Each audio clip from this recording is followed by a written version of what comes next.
Dinosaurus name. So I'm actually like I'm happy with the decisions that I worked out with David, but honestly, I think keeping Panosaurus might have been. I think he would end up in more like fan art, like Big John and stuff. If his name was Panosaurus, I think the Guardian is like more in war. But given some of the other funny stuff, for some reason, as we got to the end of episode 2, I really wanted to cut back on the funny stuff because we did Big John, which is why the Intoxicator and the twins fight was there, and why Panosaurus was the Guardian. I wanted to be like, all right, this is the serious part of the game. Um, but in hindsight, I'm definitely happy with the Intoxicator fight not being like a meme joke thing. But Panosaurus, I think we might have kept. But the good news is the SDK is coming out, so you can rename him whatever you want. I was about to say, Panosaurus is one step away from being Penosaurus. David does love his large Jonathan. Yeah. How is Drunk Gator? Yeah, Intoxicator doesn't show up in a lot of stuff. I mean, obviously, Big John. I think it's funny that like Jacob and Dust Dude, even though you never see Dust Dude really, except in some art outside of the game, has wound up getting more fan art. And Jacob, who is also me. So I am Jacob, the Big John, and the Jacob on the wall. But I'm also Jacob on the model of Jacob. That's my face with Mad Mikkelsen's eyes from Doctor Strange. That was the reference from that, but we'll talk about that. What? Yeah, that's a good question. Okay, so you're the look of Jacob. I'm the sound of Jacob. Yeah. I'm the mages. Yeah, I don't do any other. Yeah, I don't do any other voices besides Big John, and I didn't voice Big John. That's literally the same exact sound files from Rise of the Triad. Oh, I mean, it's you. It's still you. Yeah, but it's not like I didn't do new voices for that. Yeah. I recorded no new lines. All right, let's take a break and come back to it. Do some social media and tell more people, get the numbers back up. We still got like 200-300 people watching, so thanks for sticking with us all day. Sticking around. Yeah. Hopefully this turns out good. Hopefully you've gotten some good insight into how we made the game and how we make games like this. It's been fun just reminiscing and going through it. I always wanted to do like level by level YouTube videos like Dusk behind the levels, but at this point I've forgotten so much of what we did and iterating. Well, some of this is getting brought up, and I'm like, holy shit, I forgot about that. I remember that, but it's still, but I'm glad we're doing this. So we'll be back in a few minutes. Yep.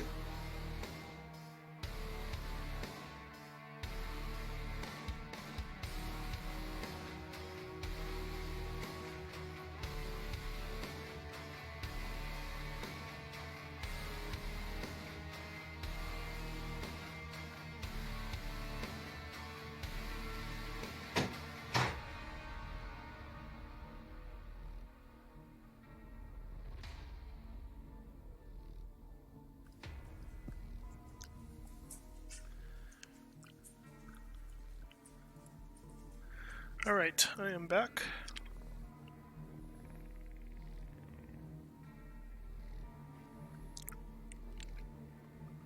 No, David, like another 5 minutes. What? Like another 5 minutes. Me and Andrew would just stop talking. Okay, cool. Yeah. Give it so 5:15. Okay. Oh, that's 8:15 for you. Okay, back.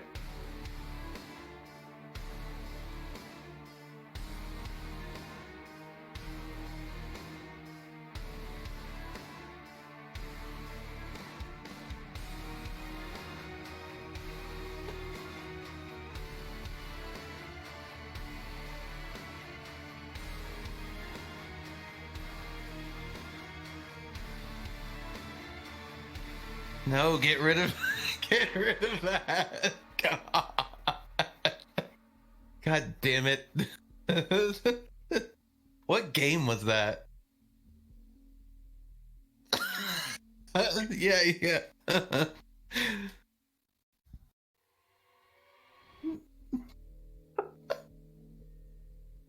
Yeah.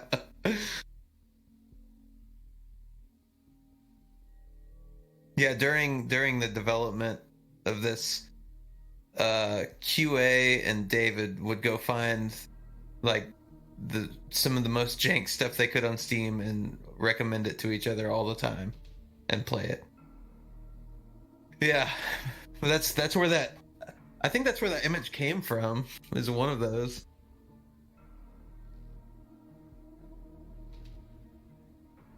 Oh, hey, it is working. Right on.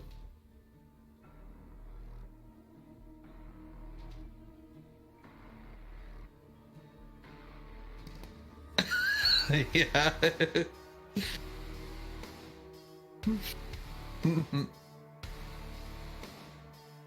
A mad sector.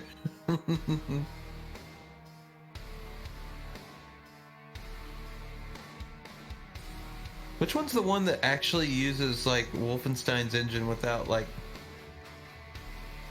without like it's like bruh, like I don't think I can do that.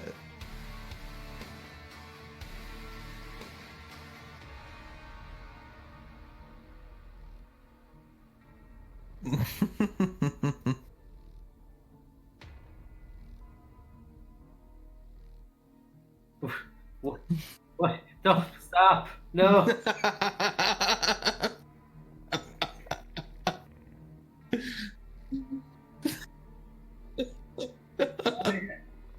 Oh yeah, yeah.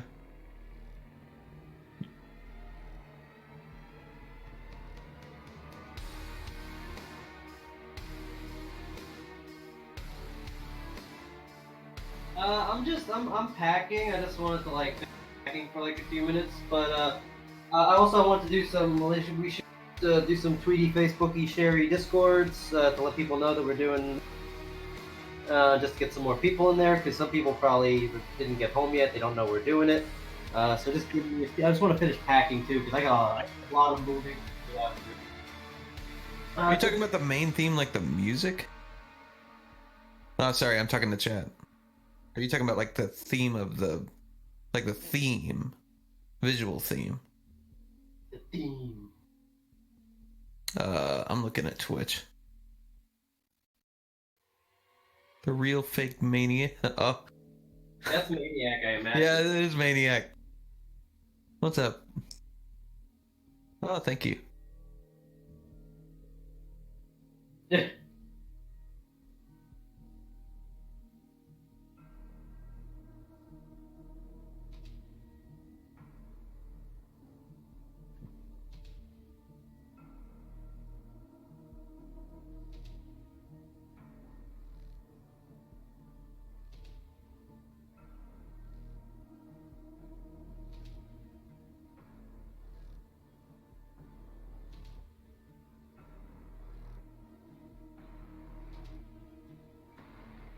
Cool.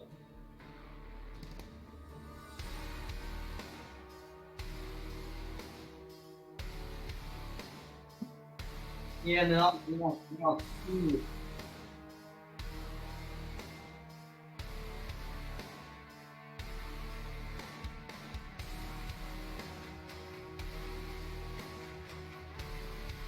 Oh yeah, we gotta check in. Zombie, what are you doing in chat? Zombie, finish K beta. What? Yeah, I saw zombie killers in chat.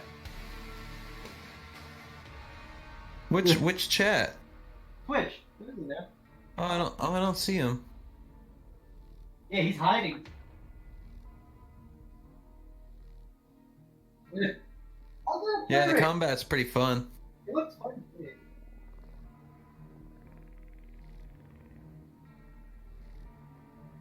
I wasn't so much into That's the how I traversing jump side, but it was kind of pretty at If times I for keep- sure.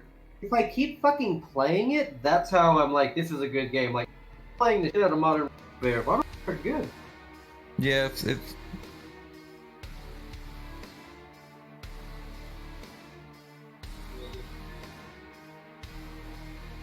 You know what it needs? It needs Tiny Tina.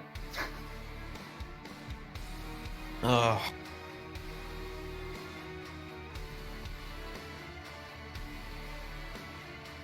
Oh. yeah. Yeah, I like Rage 1 a lot. I think a lot. Everybody likes Rage 1 and and you're like, what? Game over? Where's the rest of it?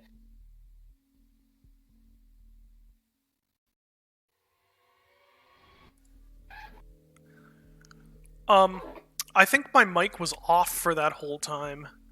Uh, Yeah, I don't think anyone was. I think my mic was off for that whole thing. So, I was saying, Hatsu, yes, I like Rage 2. Your mic was off for the whole stream. We gotta start over. No, not the whole stream. Oh. Yeah, I know. I'm kidding. Yeah, I like Rage 2. I was saying I don't think it's a good game per se, but it has good combat, so it's really fun. And I was also saying that whoever it was that asked if they could do a Dusk fan project, yeah, that's absolutely fine.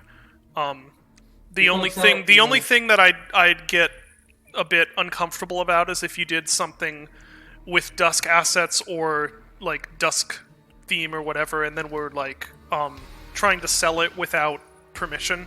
That's the only time I'd get uncomfortable. But if you just want to make something with, like, if you want to rip assets out of Dusk and make a fan thing with them, or if you just want to do your own fan thing, I think that's awesome. Yeah, just don't take that music and just try and resell it or something. Oh yeah, and that doesn't necessarily apply to the music. The music is Andrew's. The music is Andrew's property, not mine. So that's up to him. But any of the like textures or things like that, I'm not that. Yeah. I'm not that concerned if people want to take them and do stuff with them. But always good to ask though, like if you're unsure. I'll be right back. Gonna close my door. And we're still at almost 200 people on Twitch. Yeah, we'll do some socialies. Oh! My door is closed. My dog is just that loud. Okay. Rah.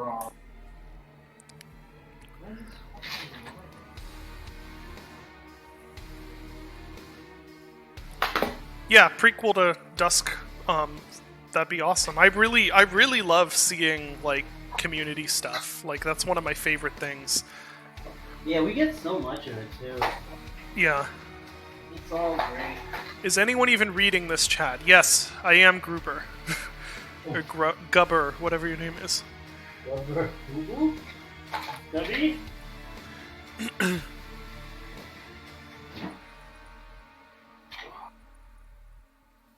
I had to stop playing Dusk in the episode 3 level where you meet the horrors.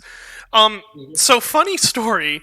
And this actually, if someone asked way earlier about Cart Dog, and I didn't have a chance to answer it. They're like, "Where'd you get the idea for Cart Dog?" I just thought it was funny, honestly. And it's so funny. I did. I thought just. I mean, it's just that like I don't know. I thought it was disturbing but funny. David is a maniac. No, I have a very weird. My whole family has a very odd sense of humor.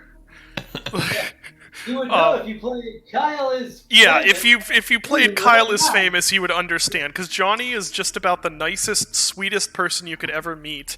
But what he finds funny is games about reindeer exploding out of every bodily orifice. But the same thing with the horror, where like Cart Dog and the horror and ones like that, where I was like, I want to hit this line between whether you don't know whether this is hilarious or like whether is this character design hilarious and janky looking, or is this disturbing and horrifying? And that's sort of the line I wanted to hit with a lot of the Dusk enemies, because I knew I wasn't ever, I'm not going to model something that's like photorealistic and like they're all going to look janky. So I was like, I'll just play into that. I'll try and I'll make these designs that are them being janky is part of what makes them horrifying. So with the horror, it's like what it's actually doing is kind of goofy. It's like running around making this noise and waving its arms. But I guess it worked out where it's like it's just goofy enough that it's like that it's disturbing. Okay, I'm just about packed, so let me do some tweets. We can get back into it. No, I still do have a dog, Berserk. My dog actually has legs off. He doesn't have a dog anymore. No, I would never do that. See, I don't find it funny if it's real life harm. Then it's not funny. It's funny when things are absurd, though, like in games and fiction and stuff. Who made this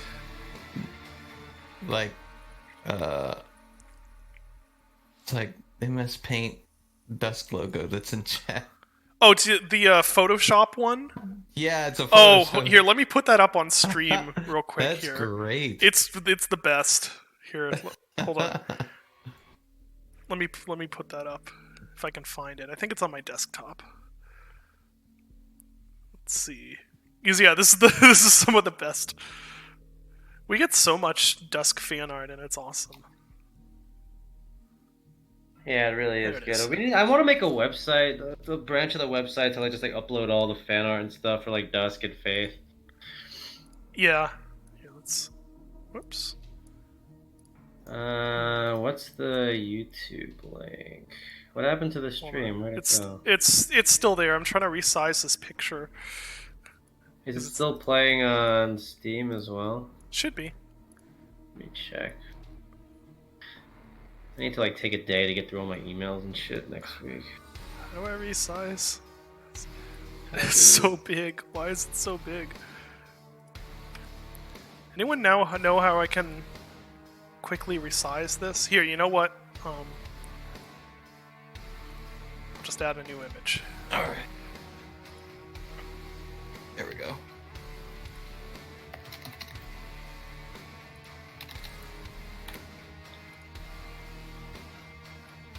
Okay. There we go.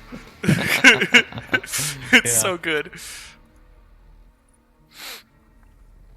That'll be the big box art. Yeah. I love it so much. And like, it's crazy how many of the details of the cover he got. Like, it's just like Google image search. He like Google image searched everything. It's great.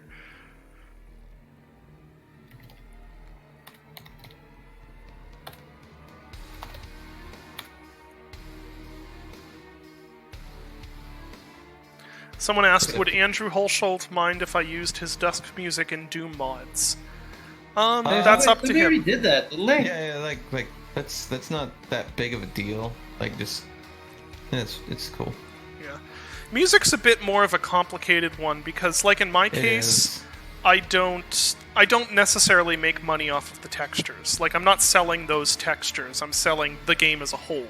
So it doesn't bug me if someone just like rips the textures out or something, because it's like you're not taking money out of my pocket doing that. Actually, but the thing you know with what? If you're taking it and putting it actually in a wad, that's not the coolest thing.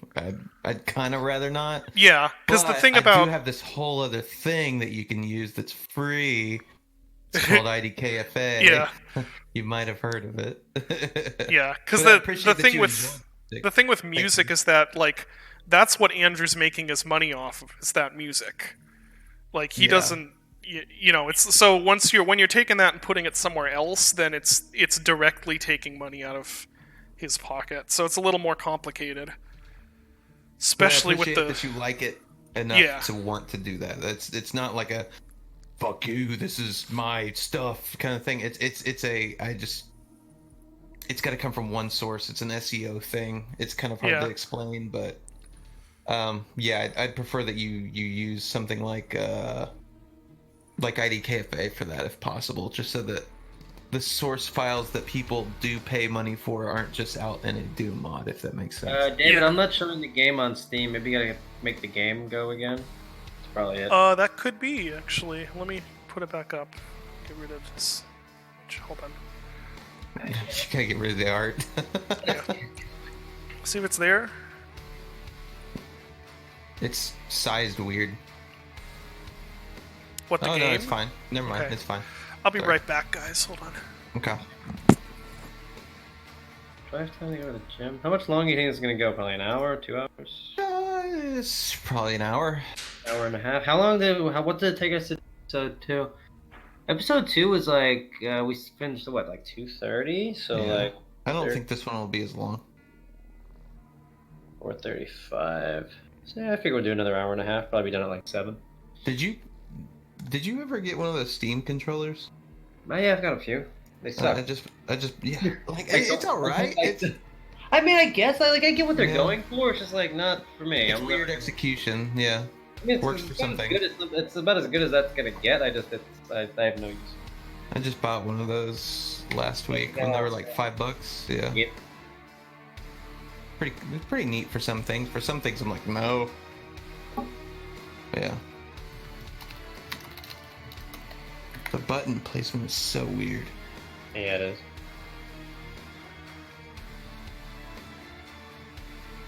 When's Dusk VR? We actually talked about some VR stuff. We gotta finish the SDK and the Right. support and work on other stuff. And all will get done in time. It's been a long year. Yes, it has. Dusk on Stadia, sure. If Google pays us. Yeah. Yeah. Fucking Dusk on Stadia, no problem. Enjoy. We'll put Dusk on whatever if you pay us enough. Money, I'll do whatever the fuck you want. Yeah. Dance, monkey. Okay. Pay us a few billion, we'll put Dusk on Atari. Whatever. Yeah, Oh wait, they do have that new Atari thing. that's never happening. No. The Atari VCS. I remember they hit me up about that. They're like, hey, you want to put your games Yeah, I remember that. on that thing that's totally coming out? Someone just asked about the Switch port again. We're working on it. We're- We're working on it next after this SDK stuff, I swear. Oh, It's thank not you. going to be You're out in beautiful, too. 2019. It's not going to be out in 2019. Well, I'm the sorry. SDK is coming soon, and then but the Switch port will be cool. It'll be good. We underestimated how difficult the GOG thing would be, let's say. Yeah, that took a fucking way too long. It took almost half the year. So, Dusk on Samsung Smart Fridge. but I did coordinate with Scott and them the other day, and we have talked about we're gonna start getting Dusk on Switch going again. Yeah. So it is still happening. We haven't forgotten about it. It's just we are a very small group, honestly. So when there's a lot of things to do. Oh, yeah. All right, we ready? Yep. Episode 3. Yes. 3. Episode the episode that took years off of my life to create. Yeah, but it's good. So shoot. It is That's all good. of us. Yes, I have I feel said, younger. I don't know, yeah. Okay. I have said I think this may have been one of the hardest things I've ever done is making this episode. I'm sure none of the streams are working for me. Really? You sure it wasn't just a black screen? You guys. I'm refreshing Twitch. YouTube, okay, episode 3. So YouTube's working. Twitch is fine. I'm watching it right Twitch now. is fine. Let me look at Steam. Yeah, check 'Cause Steam Steam was out. working before. No, it was working before. What'd you do? All tapped out. Well, Valve loves that. Yeah, Yeah. I know, right?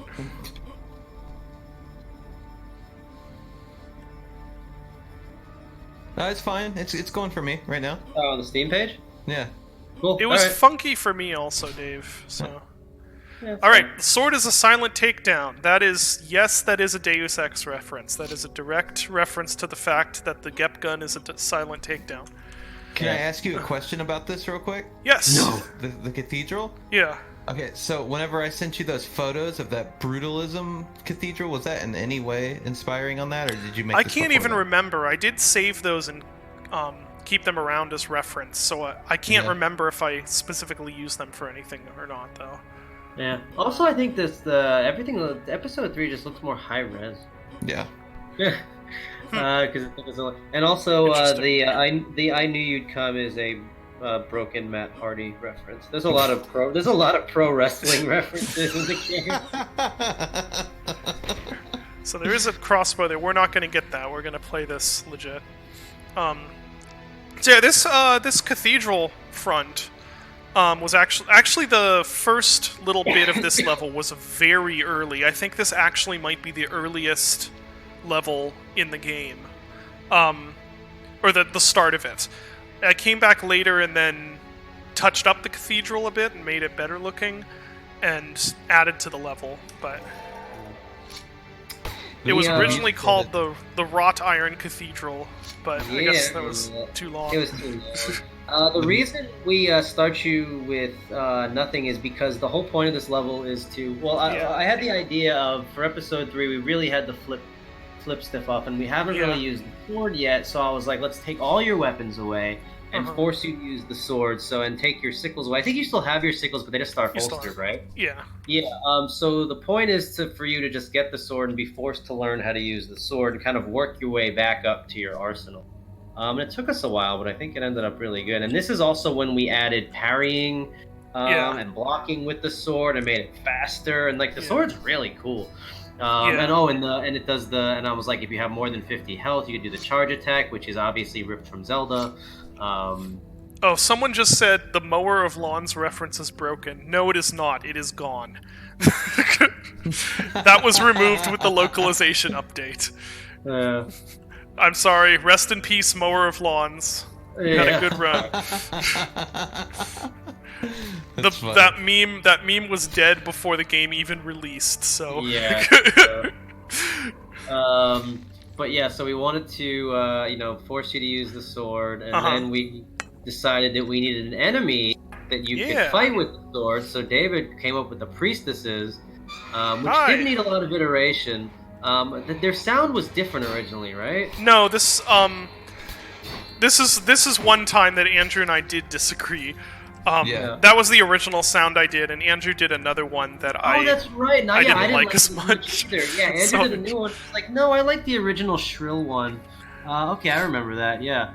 And then not to say Andrew's sound was bad. I just liked. I went home and cried about it, and then okay, it's all good. So it's fine. No. Well, weren't you used to that? You had worked with Leon so much at this point, though. That's an inside joke. You can't. Oh, you're right. Yeah. There's the soap under there. Yeah. We're not going to use that though. But we never make a game that focuses on melee combat. That's what we actually talked about. We spent so much time fucking with the sword. We're like, we should make a melee game. Yeah. Well, I did a prototype, but then I moved on to Rats for Breakfast. There is one problem with the sword melee, and that's that it is a one cast hit scan attack, which means let me get rid of these guys, and I'll try and show you what the issue is. We went back and forth on this room a lot. Yeah, we did. So the main issue here is that see that it was if you slash in a certain way, the hit scan for the sword attack actually misses the enemy, even though it looks like the sword should hit.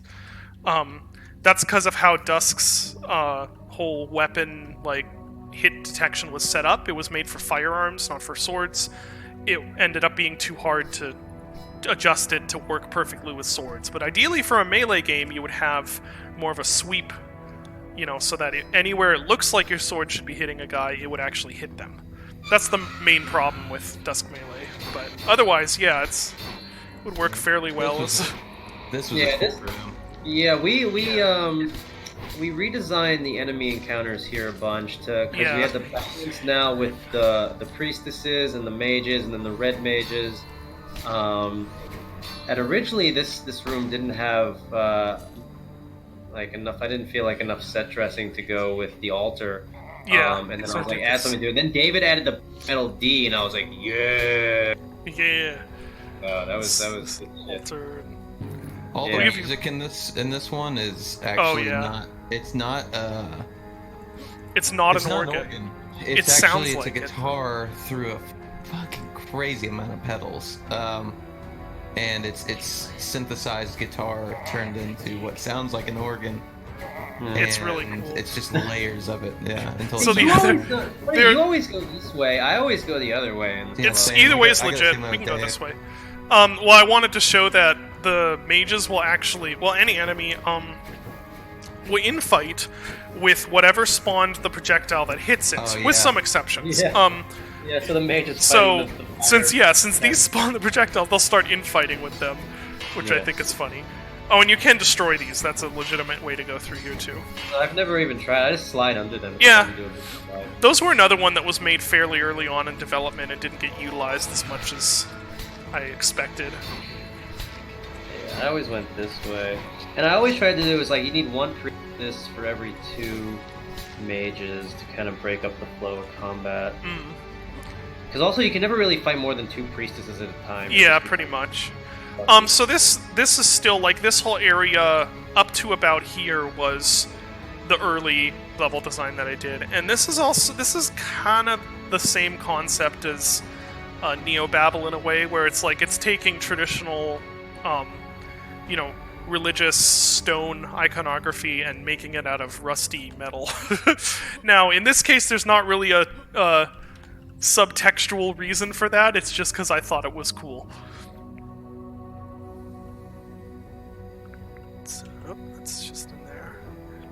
Some of the secrets in because it was like the earliest level, I didn't quite know how to do secrets in Dusk quite yet. So some of them are a bit weird, like that one. Yeah, no, we're not gonna add like subs to this Twitch channel or anything. We hardly use it. We're not gonna like start streaming and be like sub to our channel and buy bits and sub to our OnlyFans. I'll put feet pictures up. Unless I randomly decide to start streaming because I'm done with game development, or I don't know. Pictures. Yeah, we'll put. I've heard feet pictures are pop. Well, Zag apparently has man nips that people want. So. Oh yeah, some guy keeps trying to buy Zag's nudes. Yeah. No way. No, it wasn't even nudes. It was just nip pics. Middle East was like, "I love your puffy nipple, please." Yeah. You didn't see this on Twitter, Andrew? No, it was great. Zag's like, so is this a gay thing? The guy's like, no, I'm not gay. I just like man nipples. I'm like, okay. It's like, okay. You always want to use sickles for rats, not sword. Anyway, this is the official dev commentary. Oh gosh, yeah, that's right.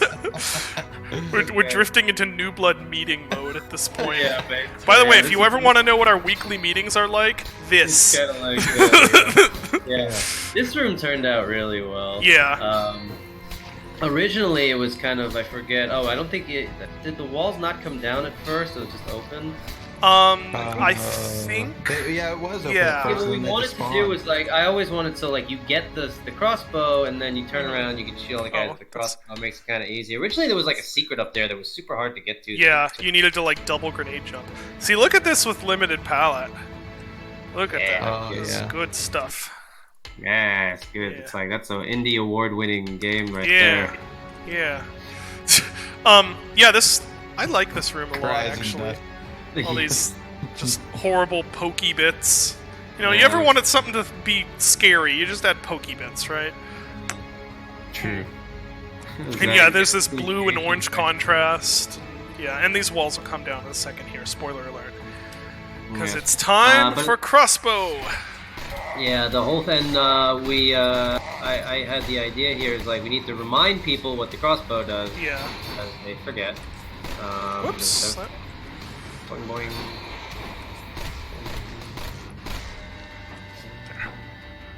And yeah, I wanted to slowly reintroduce all the weapons here. People still can't figure out where the fuck to go in this. Yeah, level.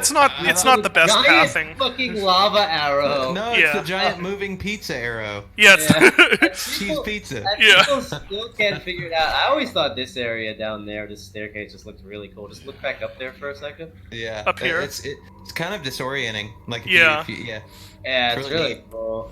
It's very Doom with the parallaxing. Yeah.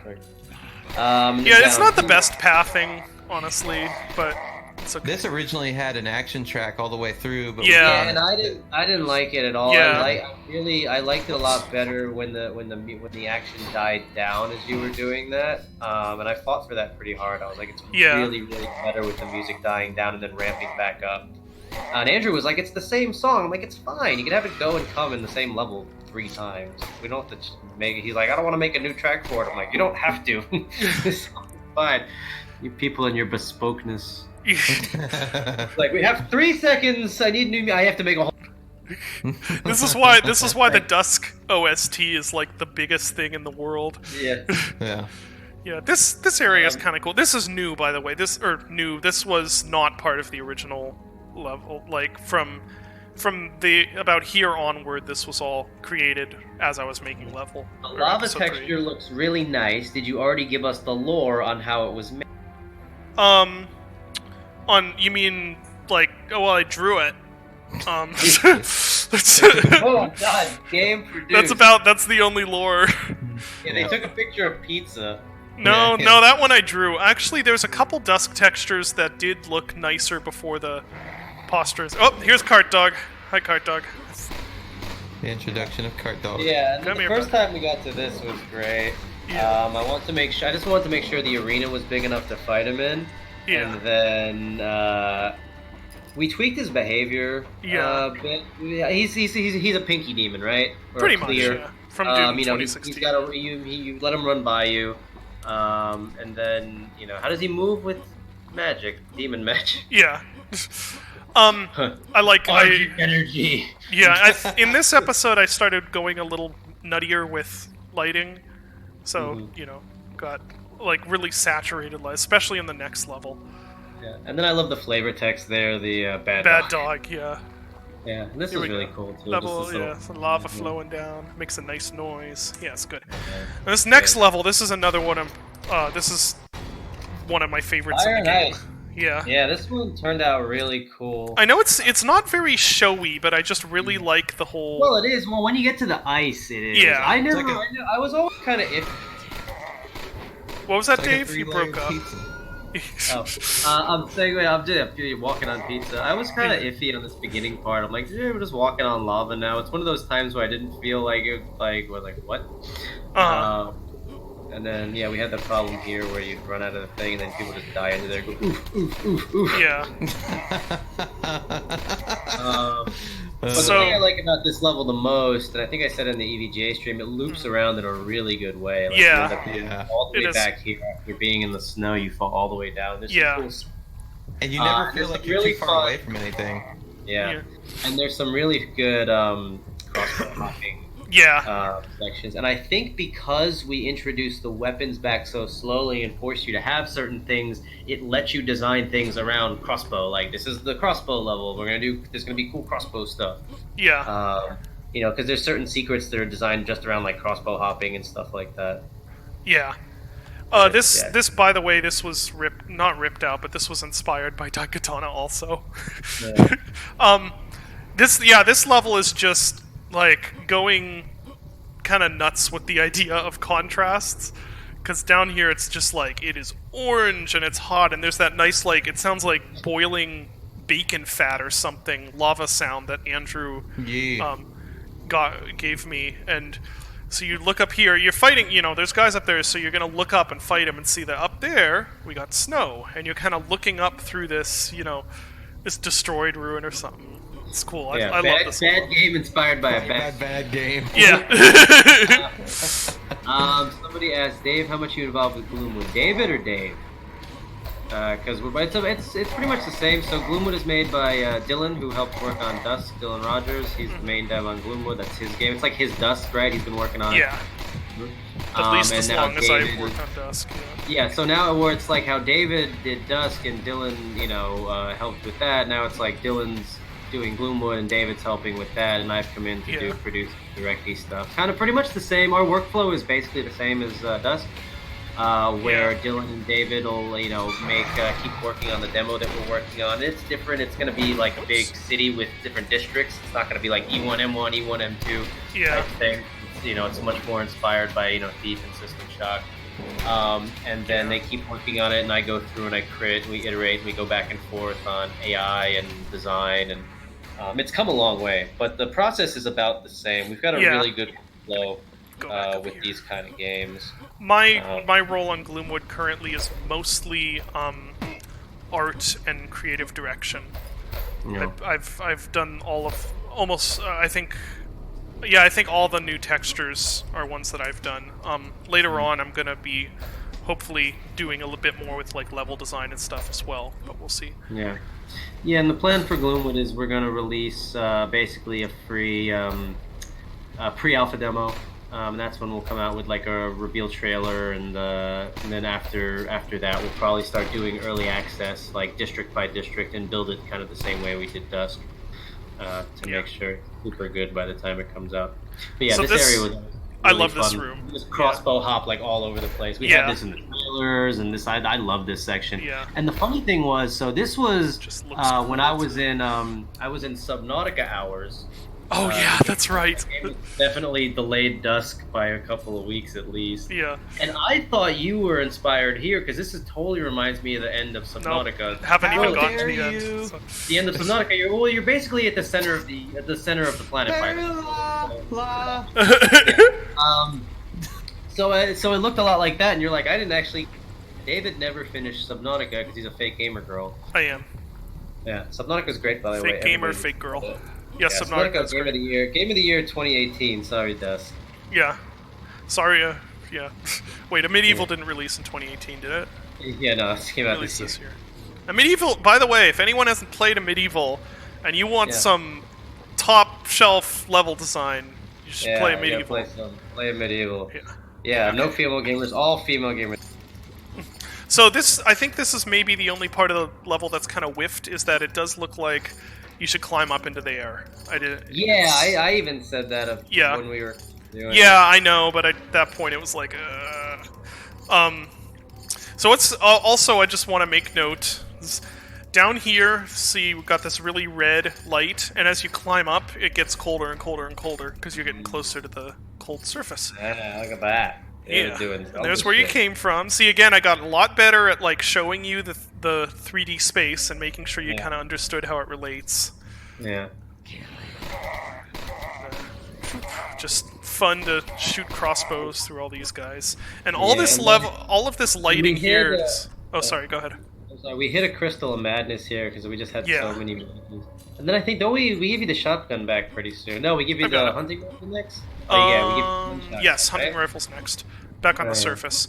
All the lighting in here was all had like point lights had to place to get them to all glow like that. It was just fun to like cut like, make it feel like lava's just sort of seeping through this place. And there's a crystal of madness.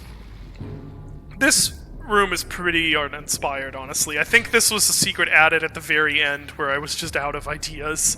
It's just a square room. It's not very good. Oh well, we'll leave the crystal in that. Well, let's try it. Let's have them fight each other.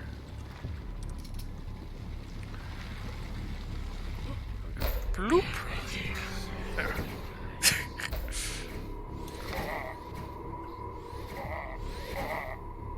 Yeah, infighting. I love it.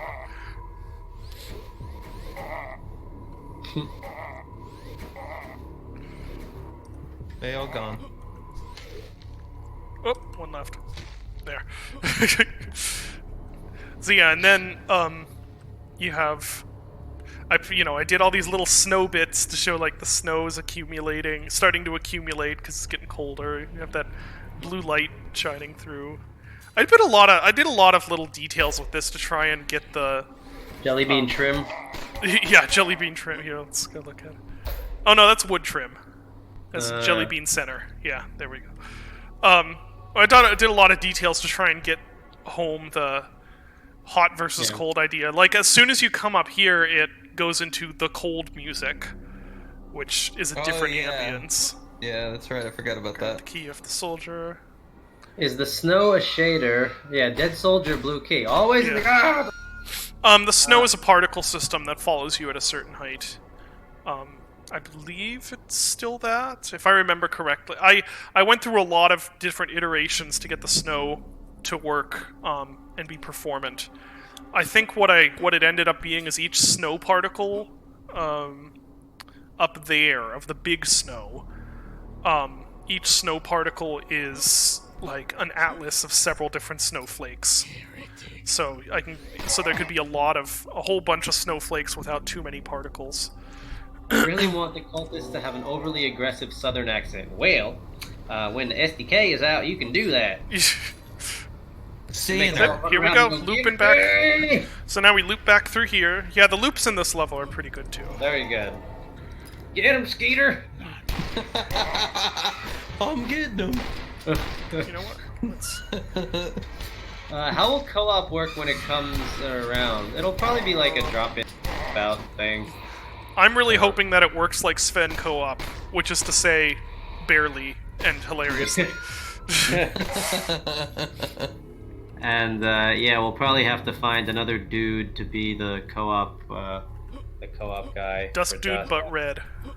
Yeah, I didn't know. Oh, I it can never be actually- it can be Jacob.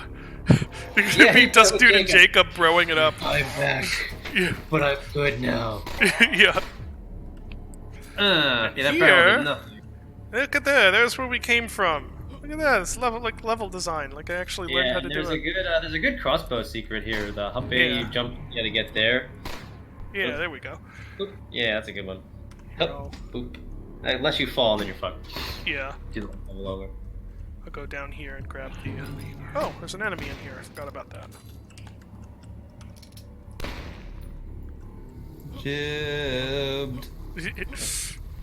Back through here. Now, how do you get back up? You gotta go all the way around the thing. Just Yeah, put it's jump fine. It's pad. not a long way.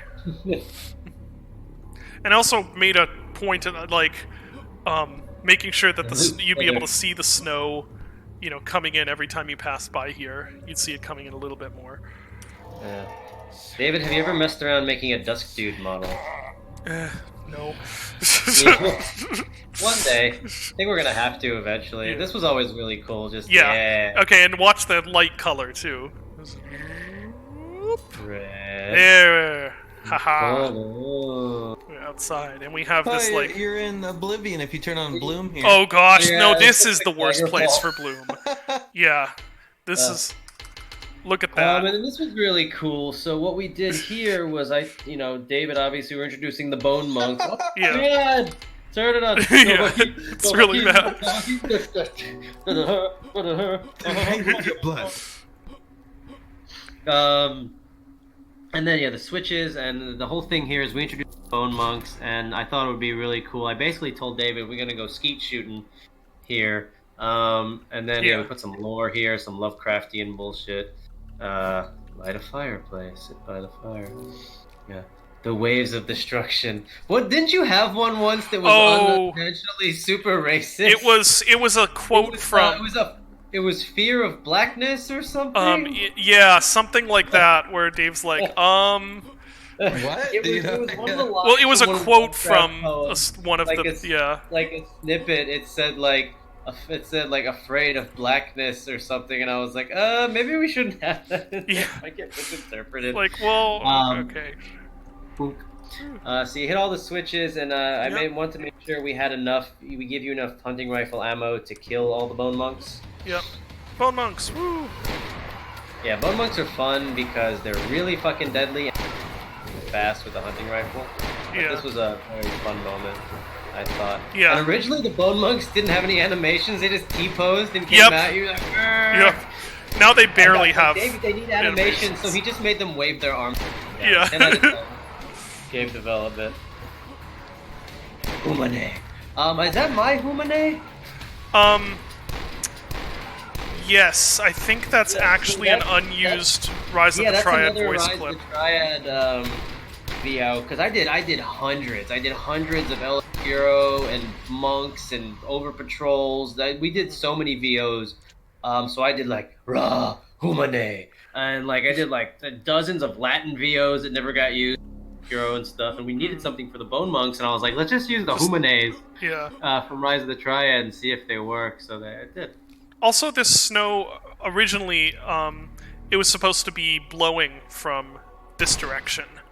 That didn't work for several technical reasons, but if you were to look really closely at all the snow piles I did, they're all piled up in a realistic way that would happen if snow were blowing in from that direction.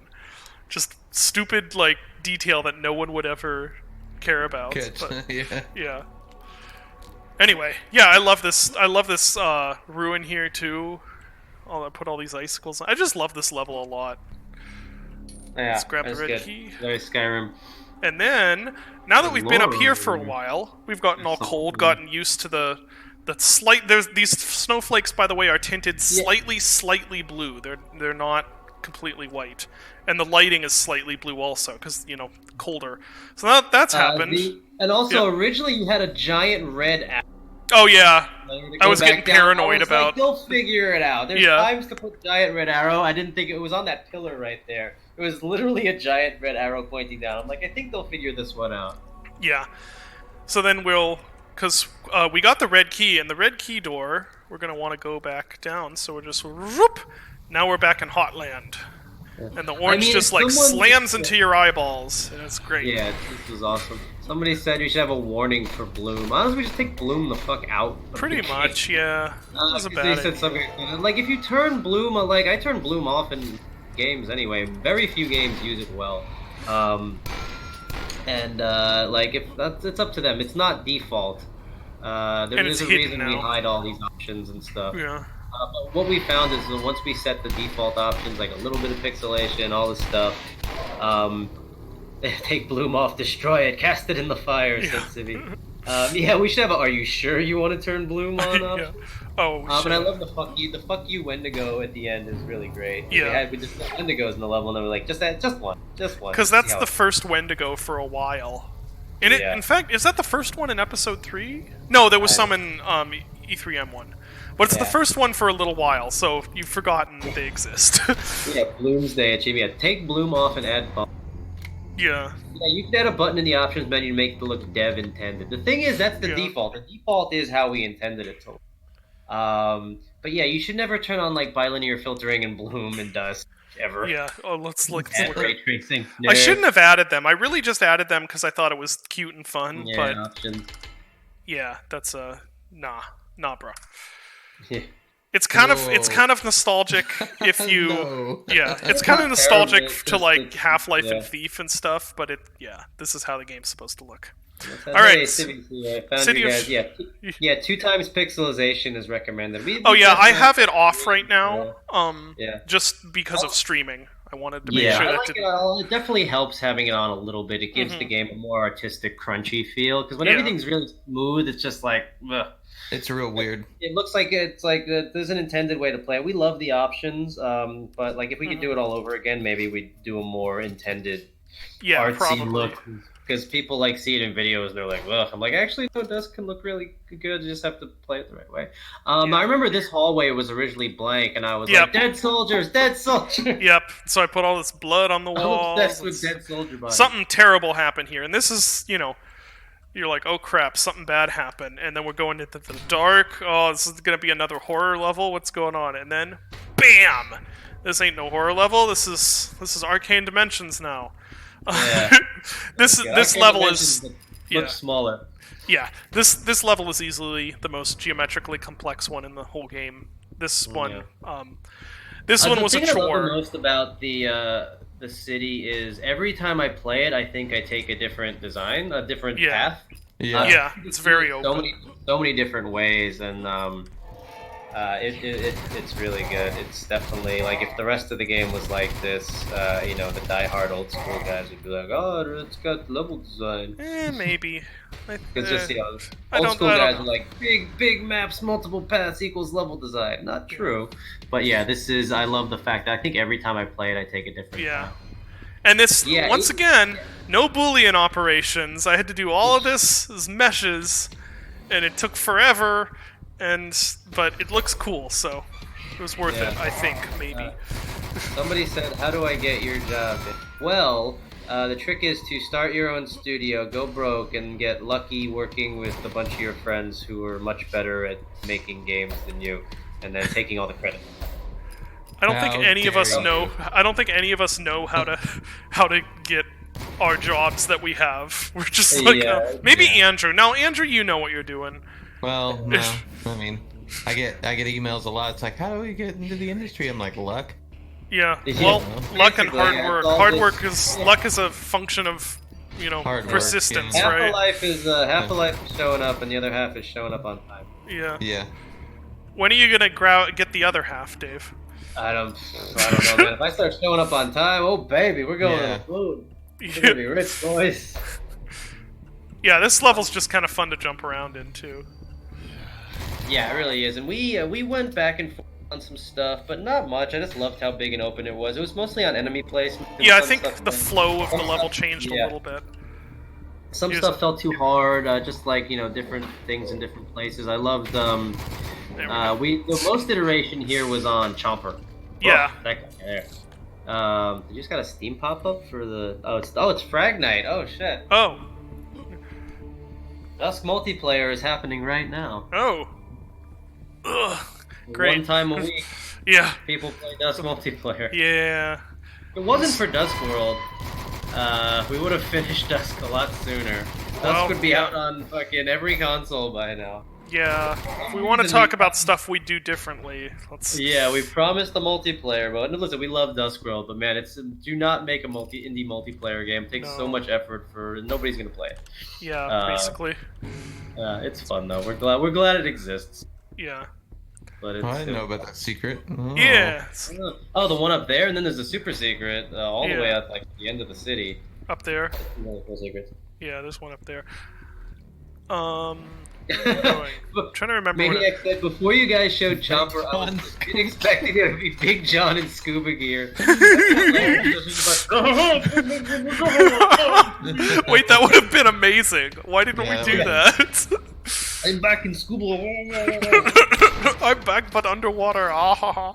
Does someone remember that idea for the SDK? Yeah. Yeah. Yeah, if you're gonna make an indie multiplayer game, you gotta at least have bots right, it's up or there. ways to do co-op and stuff, because you're never gonna get an audience. Or I just mean, don't Dusk do made it. Yeah, you- because no one's gonna Or just play it. Don't do it. Yeah, They're all people, just like, gonna play the amount of people Overwatch asking and- for it is never a ton. There was like people used to ask us about a medieval multiplayer. We're like, no, we're not doing it. And now that it's out, it's just like it's a game that's complete. We don't have to update it and check the servers and add new content. It doesn't and stuff. take 6 months to port it to GOG.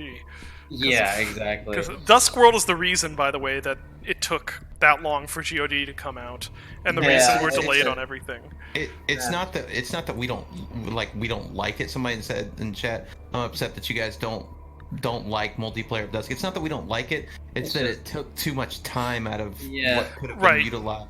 For Right. Yeah, the cost, No, the it's- cost benefit of like we would have had like the SDK and co-op and Switch and all that stuff done by now if it wasn't for having Yeah, to. that's switch the to issue. multiplayer. It's not that Yeah. it's. I like the I mode mean, as it it's is. hindsight, just- right? 2020. Like Yeah. if we do a Dusk 2, it probably won't have multiplayer, and Yeah. if it did, it'll be really simple, and we'll spec it out beforehand, or it'll be a separate thing.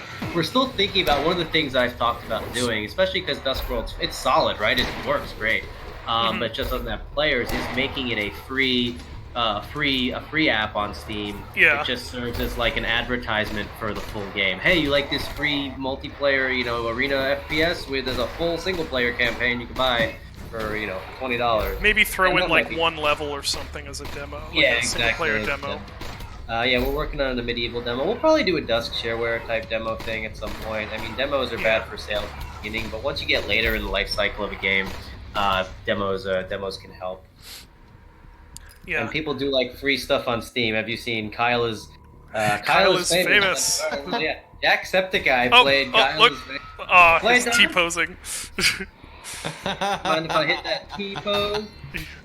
Yeah, no, don't mistake us. We like Dusk World, and we're not unhappy that we made it. We're just it probably wasn't the best distribution of resources.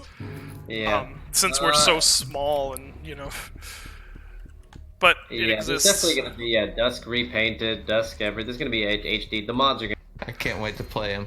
Yeah. Yeah, I can't wait to play Dusk with graphics. Why is there Z fighting there? That's weird. There's always Z fighting. It's Dusk. Z fighting the game.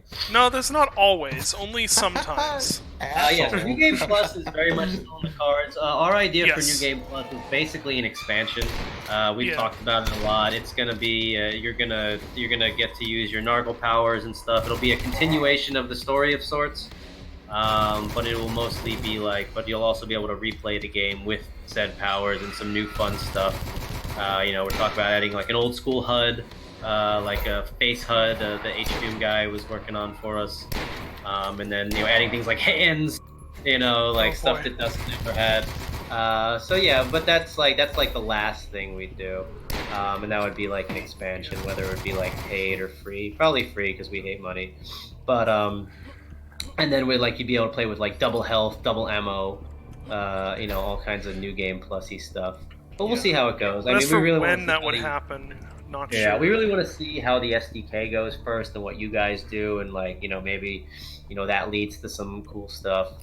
Maybe we hire someone to do it, so I Yeah, don't exactly. have That's to. what I was gonna say. So I can keep working on 50 Not other projects. Not Yeah. Dusk. Yeah. So Chomper, Yes. we Hello, originally Chomper. Chomper needed a lot of work because he's still kind of like the He's silliest. meh. Yeah. Yeah. He's like making a fish boss is like whatever. He doesn't really hurt you that much. He used to get stuck on everything. That was the biggest thing. Fighting him with 6 degrees of freedom controls is fun though, because you just end up like upside down and stuff. It's cool. Yeah. Okay, where's the? There it is. Yeah, it's mostly his AI was the main issue because originally you had like, or we had And like. he looked different too, right? No, he always looked like this. He's goofy. And I think He's a I goofy wanted boy. him to have more like he didn't have any like he moved kind of weird. He didn't very fish-like. I wanted to add I have more like bubbles behind him and stuff to make him look like he was actually moving through the space better. It was mostly just an aesthetic thing. Yeah, he's never a great fight, but he's funny. He's like a giant fish. Why not? Yeah. And originally he wasn't in the thing, and he was in the thing, and then we added some lore back here. And then we have. What does the lore say? I don't even remember what we wrote there. The monsters sunk our city, or the shadows sunk our city. His monsters stripped our bones. There's some more me writing stuff. Everything I write is always like fart sniffing poetic, but it's how I like to write. How the hell? Poison the water hole achievement. I don't know. I didn't name it. The guys thought people would get the reference. I don't even know what that's a reference to. Someone poisoned the water hole. It's like a Cameron and Scott thing. I don't know. Yeah. You get it by you have to hit him with the Crystal of Madness. Yeah, I don't get it either, honestly. Yeah. So look, we got a flooded city now. Woo. Yeah, this was always really cool. I remember the first time I showed this off. It was really cool to have this level and go through it one way, and now you can get to places you couldn't before. Plus, to see if the thing. I think it's definitely one of the coolest things. It's definitely like one of those we have to one up ourselves again. Yep. That was most of episode 3 was like, how do we, after everything that has happened in episode 2, which let's review, you went up into, Crazy Sky Temple, you went through a giant machine that ate people, you went through an MC Escher laboratory. You went into the bone zone. Yeah, so then it was like, how the heck, like, what do we do? We made it a stealth game for one level. Yeah. There we go. And now it's underwater. Someone asked how you did the water. In which way? You mean like having it rise up? It's honestly a collider with a water plane, and it's attached to a door. It's just Everything's a door. It does. Yeah. Everything's a door. Yeah. What was I saying? Oh yeah, so weapons on Dusk World. I cannot change the button to swap weapons. Put it on the Steam forums, and we will get back to you as soon as we can. Yeah. So yeah, and it would have been cool. I think very early on, I wanted to have the idea for this level be that you were kind of starting combat out in the very lowest level, and as the level went on, it was like. You were fighting gradually in more and more level, more and more parts of the level, and then the final part is that you're like swimming, and so you can go anywhere. But this was a very difficult level to do, so it didn't all pan out. No, apparently in IdTech 3 everything was doors too. Oh really? Yeah, it's Here funny we if you get little chompers. Oh yeah. These guys suck to fight if you're low on health. Yeah, they're good with the machine gun. Yeah. And then the greatest line I have ever written. Yeah. Oh god. In a video game. Yeah. 1 fish, 2 fish, red fish, dead fish. Yeah, it's funny. And then the ending for this was really hard. Yeah, it was like you're falling down a thing, but it never felt right. I think we redid it like 3 or 4 times. Yeah, but it was definitely feels like you're falling into a this. Because what's the level after this? Is it Blasphemous? No, Crypt of the Flesh. Oh, it's a crypt. Yeah, so you're supposed to feel like you're falling into a crypt. Yeah. Where it's like, what am I? Where is this? And then it definitely feels like that's happening. And I don't know why the water doesn't follow you down, but... No wonder. And guess what? No flashlight! Yeah. With here. This is a little bit of the kind of trying to be the E2M2 of episode 3. Ooh. Limited success. This music was interesting. best song. It's Yeah, good. it's a good song here. I like how you started using the glowing rooms to Yeah. light stuff. It was a good way to have lighting without putting like candles or some dumb shit. Yeah. Now, Beyond that. I don't know if this is something people notice, but most of the lighting in Dusk is not coming from any specific light source. Yeah, It just exists, which it's fine. it's a thing.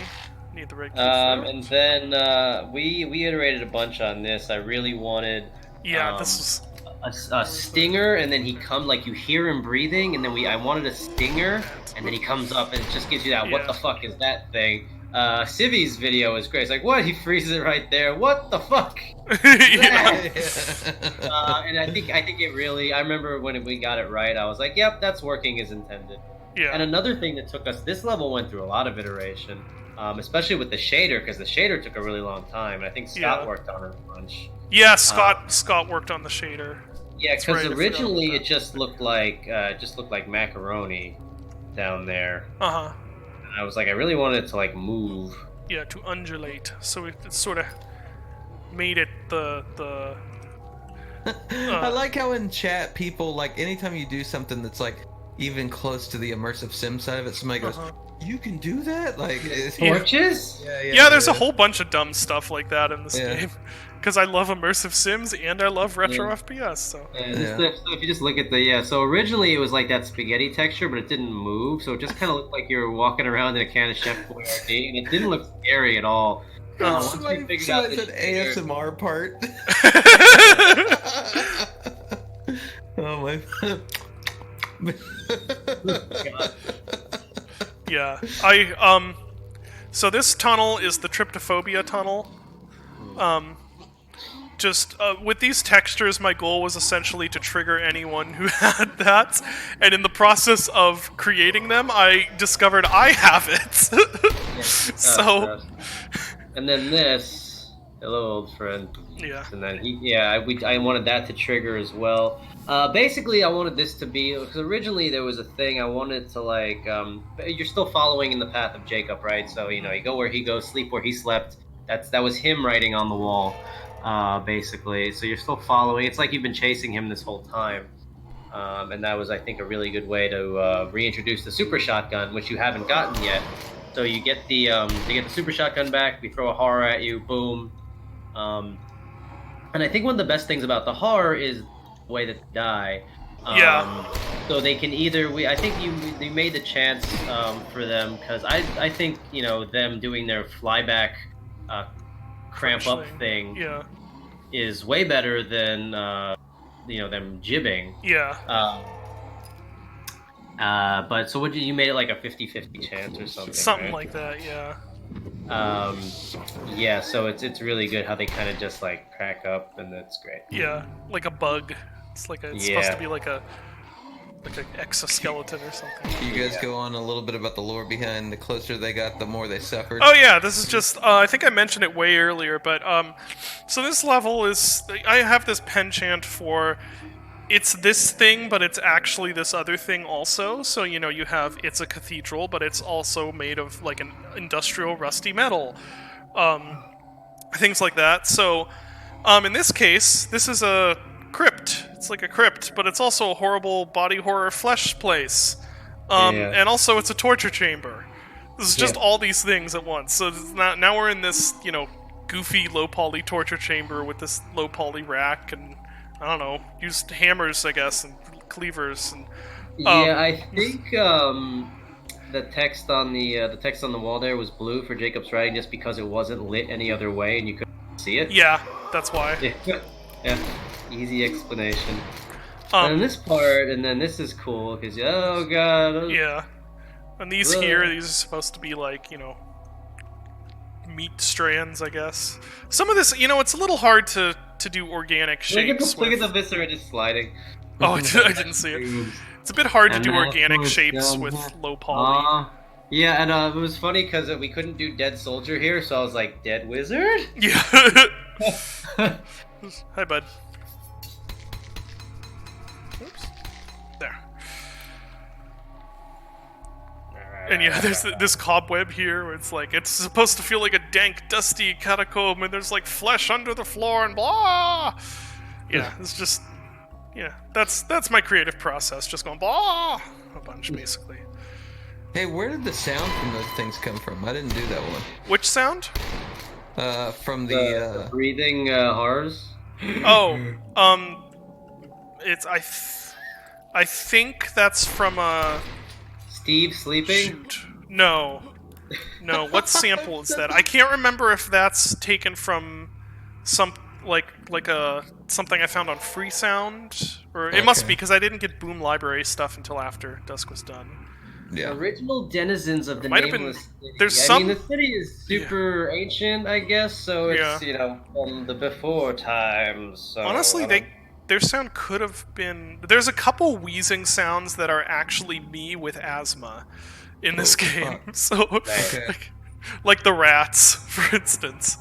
So I'm like, their sound is like me when I was like asthma-y. Oh my gosh. Maybe, I don't know. Maybe the horrors were in the city before they got turned by Nargle and turned into cultists or whatever. This is a fun music part. Yeah, this part of the level was cool. This is the one. This is the one that we changed this a bunch. Yeah. We had what did we write on the wall there?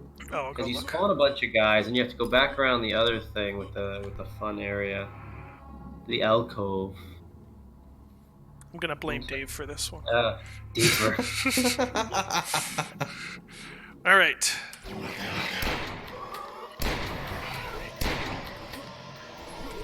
Bone monkeys.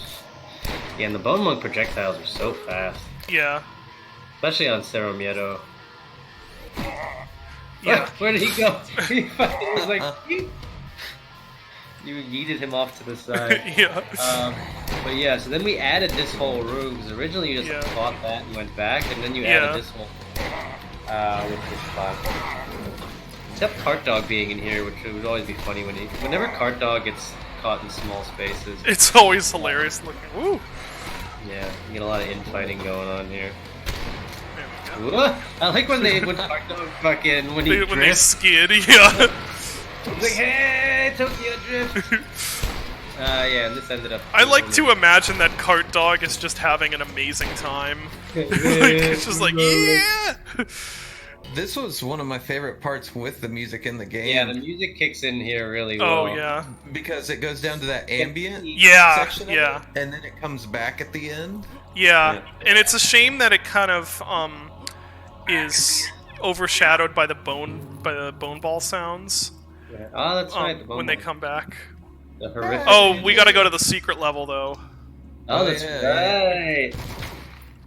So I'll go fight the bone balls, and then we'll come back for everyone's favorite level. Here we go. Yeah, and people don't know that you can get back from here. They're like, I got stuck here. I want to go back to the thing. There's a secret. There's always a way back, except in E3, E1, and 4. Yeah. Yeah, it's a shame that because that track is really good. Forever they just shot like the same red projectiles as everything else shot. Yeah. Like, they need to definitely shoot something crazier and creepier. And then when you finally got the skulls and they make that horrific fucking sound, like, yeah, that works. Yep, it's like that'll do. So this room here, this is a mirror of this room. Kind of. It's slightly different, but that's what you have. These arches. You have the alcoves. See? It's cool. And the tryptophobia and the soap. There's just a fully functioning bathroom. Yep. You go to the bathroom in. Yep, the bathroom of the flesh. The worst bathroom. It's really nice bathroom. And then we're like, how do we get the player to flush themselves? It's like, flush your sins away. And most people got it. Yeah. And that sound is, as you know, is Andrew's death sound from a medieval. Yeah. So we reused that, and it worked really, really well. Really fun. All right, here's the Ratacombs. This level is based on what's the level in Planescape? It's the Weeping Stone Catacombs from Planescape Torment, turned into a 3D level. Yes. And the joke was always like, we're gonna do a level that's just full of rats. So I'm like, we'll do catacombs, and it'll be a torment reference, but we'll call it the ratacombs. It'll be full of like a million rats, and then the boss at the end will be the boss from that section of torment. So the thing is, it's just one giant Planescape torment reference. Yes, but also And it turned out really inadvertently, well. Yeah. it is also a Rat movie reference, even though none of us had seen Rat movie until after this game released. Yeah. It works out as a Rat movie reference. I've never seen. I don't even know what that is. It's a Germath. It's incredible. You need to watch Rat movie on YouTube. It's fantastic. And also, it serves as a really good mortar. Yeah, Because you the rats use with the mortar in this level. It's If you just a lot of fun. Yeah, if you have trouble with the Ratacombs, use this thing. Yeah, that's It'll why get we you give through. it. That's why we give you a ton. Yeah. It just blows up all the rats. Also, it turns out this Stuart texture, Little's this army. like crystal texture with a point light on it, looks really good. So that's used a lot Yeah. in this episode. But anyway, let us begin. I mean, I don't think if anybody who played Planescape Torment would know, boss at the end is literally one as many, Yeah. and in Torment it's many as one. I was originally gonna have Chris Avalon. Do you find a secret in this level? But I just never got around to it. Yeah. The rats. The best thing is you just go through the whole level and run past them and then round them all up. Oh, and then yeah. kill them all at once. There. Yeah, that was... I think I also have some fire barrels around here, because lighting tons of rats on fire in this game is hilarious. They're pushing Vista around. I really like this level. I think it's like the wise and it flows really well and it's fun and there's Yeah. you know, and the rats aren't annoying when you have like infinite mortar ammo. Yeah. Yeah, I'm not quite sure why people don't like it, other than... Just the rats. And Well, I mean, obviously. yeah. With But the mortar, it's really easy. There's a secret in the lava. It's a good Yes, one. there is. Whoop, more rats. That like lets you cut through half the level. Yeah. And it's not like we just give you the mortar. We give you like tons and tons. Here. I'll grab this, but I'll do the... Whoop! Irma loved it. Yeah. Yeah. Oh, look at it. We had... Telefrag a rat? Yeah, he did. I may have. Okay, so I got the blue key, but I'm still gonna do the rest of the level. Because the blue... You can go through that secret to skip, like, most of it. Oh, we gotta go in this... Wait, is the... I moved the switch, that's right. The switch is over here. So... There. They're just everywhere. It's just, like... Every single blank space I just packed with rats, basically. This room... Hold on. There. This room. It's a pretty room. I like it. Hmm. See, I a almost lot used more with, this like... room for one of the visualizers. Yeah, that's... The OST thing. No, and Yeah, you can just- actually tell you did a really good job of translating some of the rooms from Torment, which is an isometric RPG, into some of Right. the rooms. Like, I saw them immediately. Oh, good. Yeah, I have that image. I think I posted it on Twitter of like, oh, I have max health. Okay. I need the yellow key. Of like the layout of the what was it? What Whispering Catacombs was it? Weeping Stone. Weeping Stone Catacombs. Where I took the picture of the layout and just like drew in, okay, we'll add an extra hallway here and we'll put a door here and like how to make it into a... Yeah, I'll go find the I'll go find your tweet and put it in chat. Yeah. Because Weeping Stone Catacomb is not designed as a retro FPS level, and it would have been not great without... Oh, there we go. Now we have some metal. Why? I have no idea. Just because we're in episode 3 now, and we're just doing stuff. And there's a toilet up... Or, no, the toilet's gone. Never mind. I guess we took that out. There is soap. There was a toilet up there. Alright. Open this door. Be greeted by more rats. Yellow key, I think. Yeah, that's... There you go, I found it. Found the tweet.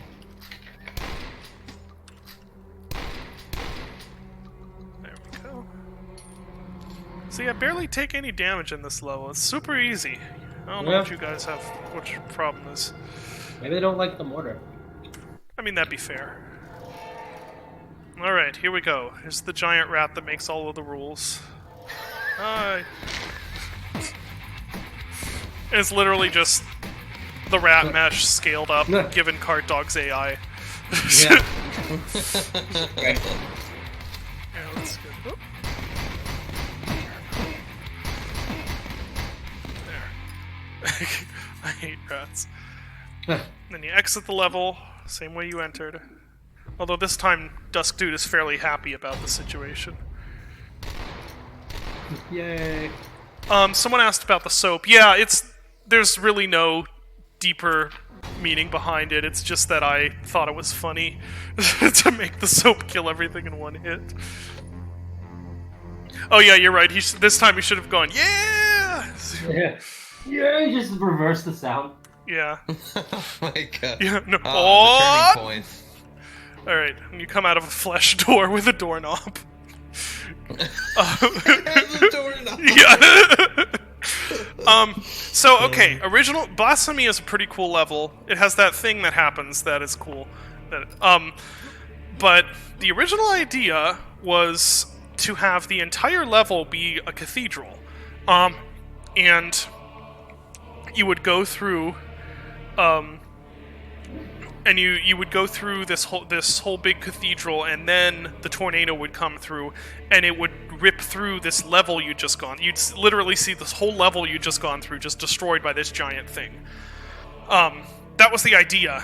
And what it turned out, well, the thing that was the main problem is that cathedral architecture is really complex. And designing a big cathedral like that you could, walk around the entire exterior of and everything, and designing it in modular parts that could then come apart once the tornado went through was too much for me, basically. It was too large a task. And also, when I did some scale tests, I saw that even the tornado's fairly large, but even at that size, if I did anything bigger than this, this cathedral like this, it started to feel dwarfed by the tornado started to feel dwarfed by the cathedral, and it made the whole effect not really as cool. No. So, decided to just go with this. These things right here, I don't know what you'd call them, but they're based on Canterbury Cathedral, actually. They were originally part of a... what's the cloister? They're part of a cloister that was going to be on, the bigger Blasphemy Cathedral, and then I just repurposed them as these cool things on the side. So anyway, and this level went through quite a few iterations from all parties, really. Originally, it was just filled with enemies, and they'd be far away, and you'd get there. And I decided that really wasn't a good use of the space, and you didn't get to like go around and appreciate the island and the cathedral. And I said, what if we had to go hit switches, but every one of those switches acted kind of like a gore nest in Doom. So you hit a switch and it spawned a bunch of enemies, and you had to do that 4 times, and then it would open the cathedral door. That would let you an excuse to explore the island. It would add a bunch of combat encounters, and I also thought it would be really cool because we could have an achievement for you activating all 4 of them at once without killing anything, and then killing them all. I believe the music breaks if you do that, because... Yeah, I don't think we ever added that achievement, but I think originally it was just a whole bunch of enemies, and the blue key was like on top of the cathedral. Oh, that's right, yeah. Yeah, and I was like, we can do better than that. I really wanted to have the player be able to like walk around and explore the space without having to fight anything for a while. Yeah, which was a very good idea. And then making the fighting be optional, and it's extremely optional because if you can just like hop through the back wall of the cathedral and then blow up the altar and go downstairs without even you can actually destroy the cathedral yourself if you have the soap. If the soap, you can just you can destroy the walls of the cathedral. Yeah. This was the point in episode 3's development where I was like, I really didn't know what I was doing, because I was just kind of like, it needs to be bigger. Everything needs to be bigger. It needs to be more impressive. I've painted myself into this corner now and so I think there were a lot of decisions, or maybe not a lot, but there were definitely a few decisions where I had tunnel vision and was not really thinking about as much about like making good, interesting levels as much as I had this tunnel vision on like trying to make it as spectacular as possible, because I was terrified of disappointing people after episode 2, because everyone was like lost their mind about episode 2. They were like, oh my gosh, this is incredible, like so much better than episode 1. And so I didn't want to disappoint them with episode 3. And I think that was one of those where it was just like, I don't know, enemies everywhere, and all these enemies, like, make it bigger, make it crazier, and wasn't really thinking about, okay, but is that a fun level, though? Yeah. And that also happened a bit later, with what happens when you go under the cathedral. Originally, that was just a massive, massive room, with all these pillars and tons of enemies in there. And that didn't even get to Dave. Andrew played it, as a music build, and he was like, okay, dude, this is not fun. Like, I'm sorry, but...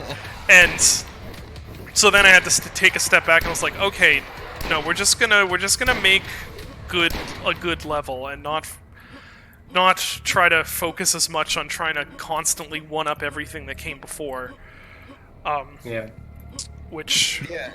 Like, and once you started kind of getting that, like... It was interesting because, like, yeah, you handed that to me, and I already had an idea of where this should go. Like, I didn't know in terms of level design whenever you got to the bottom, but I just knew that you had something really cool here that was about to, like, this is going to flip the entire script of how everything's working now, and everything's just going to be like, you know, in sixth gear from here out. Well, because the second the tornado shows up, it's a holy shit moment, and then you jump down the altar, or you jump under the altar, beneath the altar. Yeah, and like I was like, oh my gosh, this is a perfect moment to like just have a, you know, just pumping your adrenaline, kind of just shoot anything that moves moment. Yeah. Who threw soap at the tornado? Was that Sibby? Yeah. The tornado is. So this moment was really cool because we iterated on this a bunch. So the altar originally faced that way, and I was like, "That's not like." And also, this is a Quake reference. Yeah, this is. I've always thought that was a hilarious bit of text. Yeah, it's just like altar, shoot it repeatedly. I was like, and it just kind of like, you shot the altar, and then the thing started shaking. Oh, it didn't shake, and the tornado started coming. I was like, no, that is not enough. Not epic enough. We need to make this. I'm like, can you make it so as you shoot the altar, the fucking glass pops out of the windows, like some scene in The Matrix or whatever? Yeah. And Constantine, he's like, I don't know, maybe. And then when tornado comes, we gotta add screen shake. Like, he's like, what? I'm like, more screen shake. More screen shake. I'm like fucking Gordon Ramsay. I'm like, we need more. And then, I just wanted to be like, and then the rising wind extension, and then I'm just like, as the tornado gets closer, because we wanted the player to walk outside and see the tornado and go, holy shit. In order to do that, we really need to shake the fucking screen. Yeah. And see, there's the screen shake, and the glass breaking, and it really feels like, oh shit, something's happening. The amount of people that run into the tornado. Yeah. It's like, why would you run into this? Yeah. And then the amount of times when I was watching this that I fell off the island just by walking backwards. Yeah. I have a thing for tornadoes. Like, I've been obsessed with them since I was young. So getting to put one in a game was...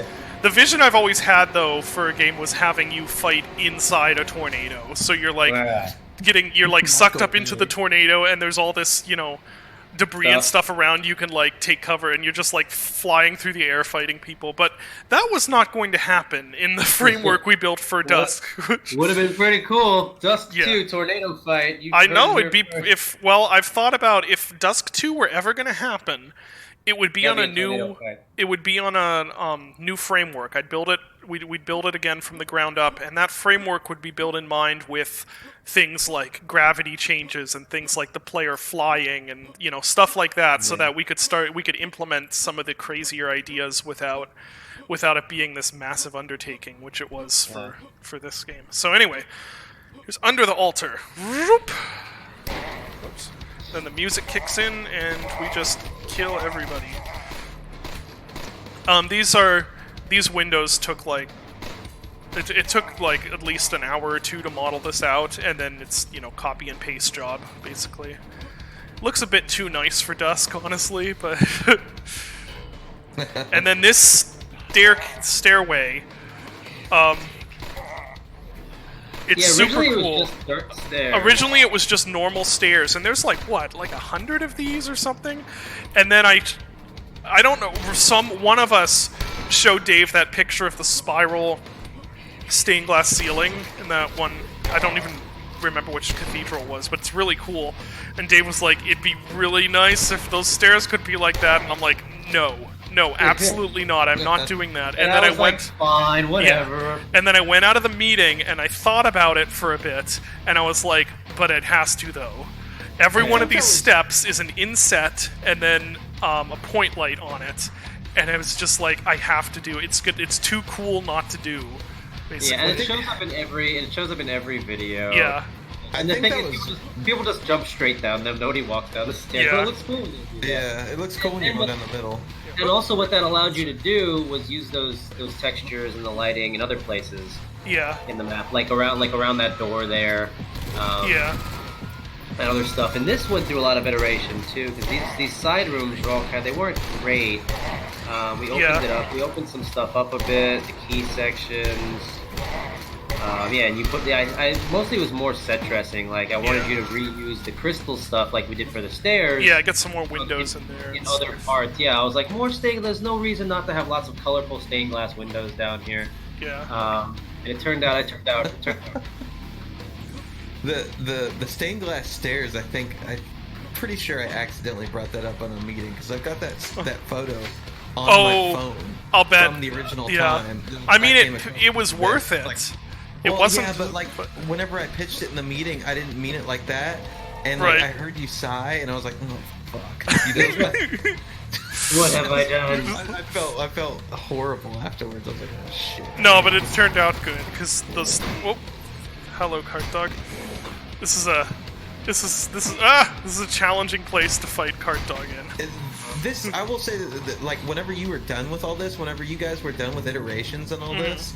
I was really happy to see you in a better place because I remember right up until this point you were having some anxiety about oh yeah, I started developing episode 3 Burnt Out, and it just got worse from there. Like it's unfortunate to say but most of episode 3 was developed with me just like in a terrible place because I was so done working on this game.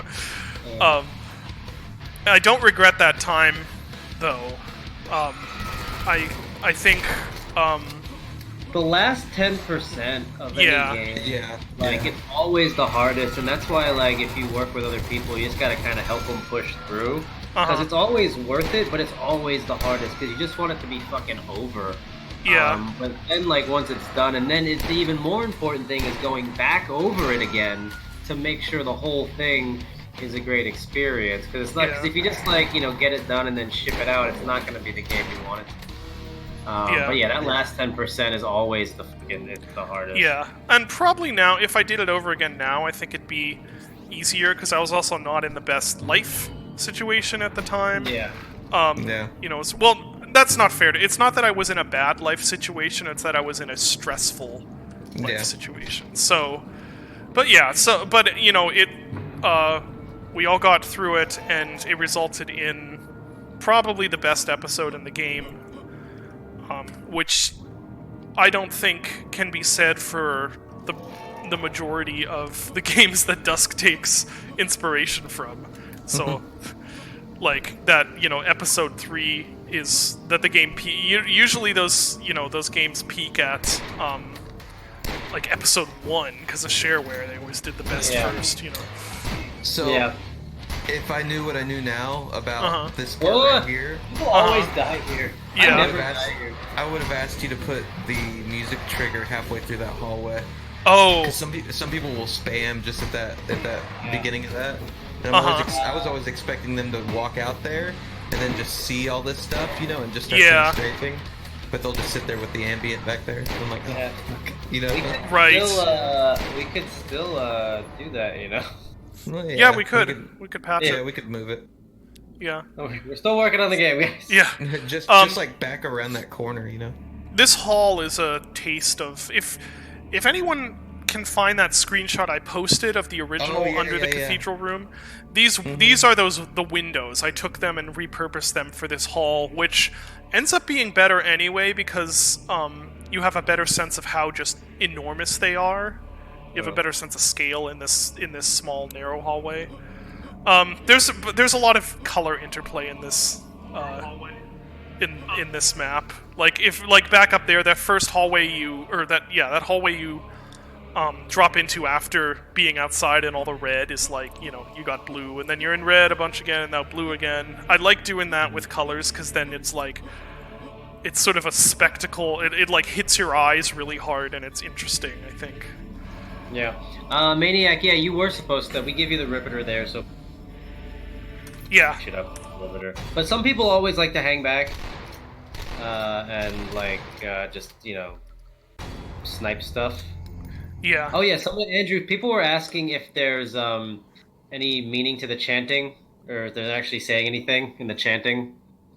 In the chanting in which part? In the beginning. Oh, in the beginning? Mm-hmm. Okay. Horse. No, they're actually saying something. If you listen, it says, "We have spoken to the master." It's like kind of like a cultist chant. Yeah. Like, hey, we've spoken to him, and now you're gonna die. I can't remember exactly what it was. To John Romero. yeah. But it was something along that. But it's just an iteration on that. It's supposed to be just like creepy cult stuff. Yeah. And so that right there. That was the end of the gothic Lovecraftian part of episode 3. And now we have the Brimstone Gate, this is the level I forget about in episode. Every episode has a level I completely forget exists. And this is is the one that for episode 3 for me. Well, it's the second half of episode 3 is more like a existential journey now, because now you went through that portal. My idea was you're kind of outside of reality now. Now you're just journeying through like who knows what. So right here, this is a massive contrast to what came before, because now we're back to like bricks. We're back to like human bricks, and we've got these tanks of some sort. It looks very different. So you're obviously in a completely different place now, and this is where Dusk level progression stops being as much about a physical journey you're going through and more about a sort of like the narrative arc of what you're going through.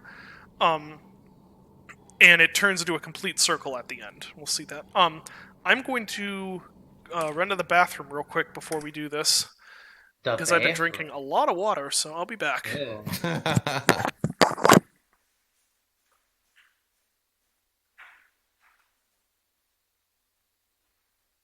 You got more people on the YouTube's going up. It's like 65 people on there. We've had like 300 time. Thanks for with us, guys. Yeah. It'll be good to watch this back at some point. Hopefully you've got some good insight. I'm sure we've forgotten like a bajillion things. But it's hard to remember because we worked on most at least a year ago, 2 years ago, 3 years ago. Ooh, somebody just asked if there's Easter eggs in the soundtrack. Yes, there are. Yes, I don't think they've been actually found yet. Yeah, you've tweeted a few. I tweeted one. There's a few more. Yeah. Glad to be here. Lovely to be here. Well, thank you. So I'm going to spend the next 24 hours moving stuff in a truck, so it's good to be resting before then. It'll be fun. Actually, I have until 9 to get that stuff. What are you doing? What are you moving in a truck? I gotta get all this stuff from San Diego and move it to LA. All the stuff that I left before I moved to New Zealand. Oh, okay. Yeah, lots of boxes. All my drums. I left all my drums at Jules' place. Right, 2 drum kits, an electric drum kit, 10 boxes of stuff. All my big box PC games. Important stuff. TD1K. Yeah. Yeah. The TD1K is garbo. I'm gonna get probably get a TD11K down. Get a 17. Get a 17. They're it's gonna cost a lot of money. No, it's not that bad. Whatever. This is now the pro audio stream. Head on down to your local guitar center and ask for Officer Jipmore. Okay, back we go. So, This level is an amalgamation of all sorts. I think the main ones I can remember is Hell's Kitchen in Deus Ex and Condemned the entire game. Basically, this is a celebration of horrible, dingy urban places. Like this part right here. This is a direct reference to. It's not Hell's Kitchen. Well, it's part of the whole Hell's Kitchen mission. It's in Deus Ex. These like things. Oh yeah. I'm trying to. I think there might have been one other game, maybe. I can't remember. But anyway, that's sort of the idea behind this. So, Blade Runner. That's what I was thinking of. There's a bit of Blade Runner in this. Not a game, movie. So, not Blade Runner in a literal sense, more just like the feel of everything being claustrophobic and oppressive and stuff. Yeah. But anyway, and also more importantly. Fast fire totem stack. Yeah, more importantly, this level is about stacking fast fire totems and going fucking insane.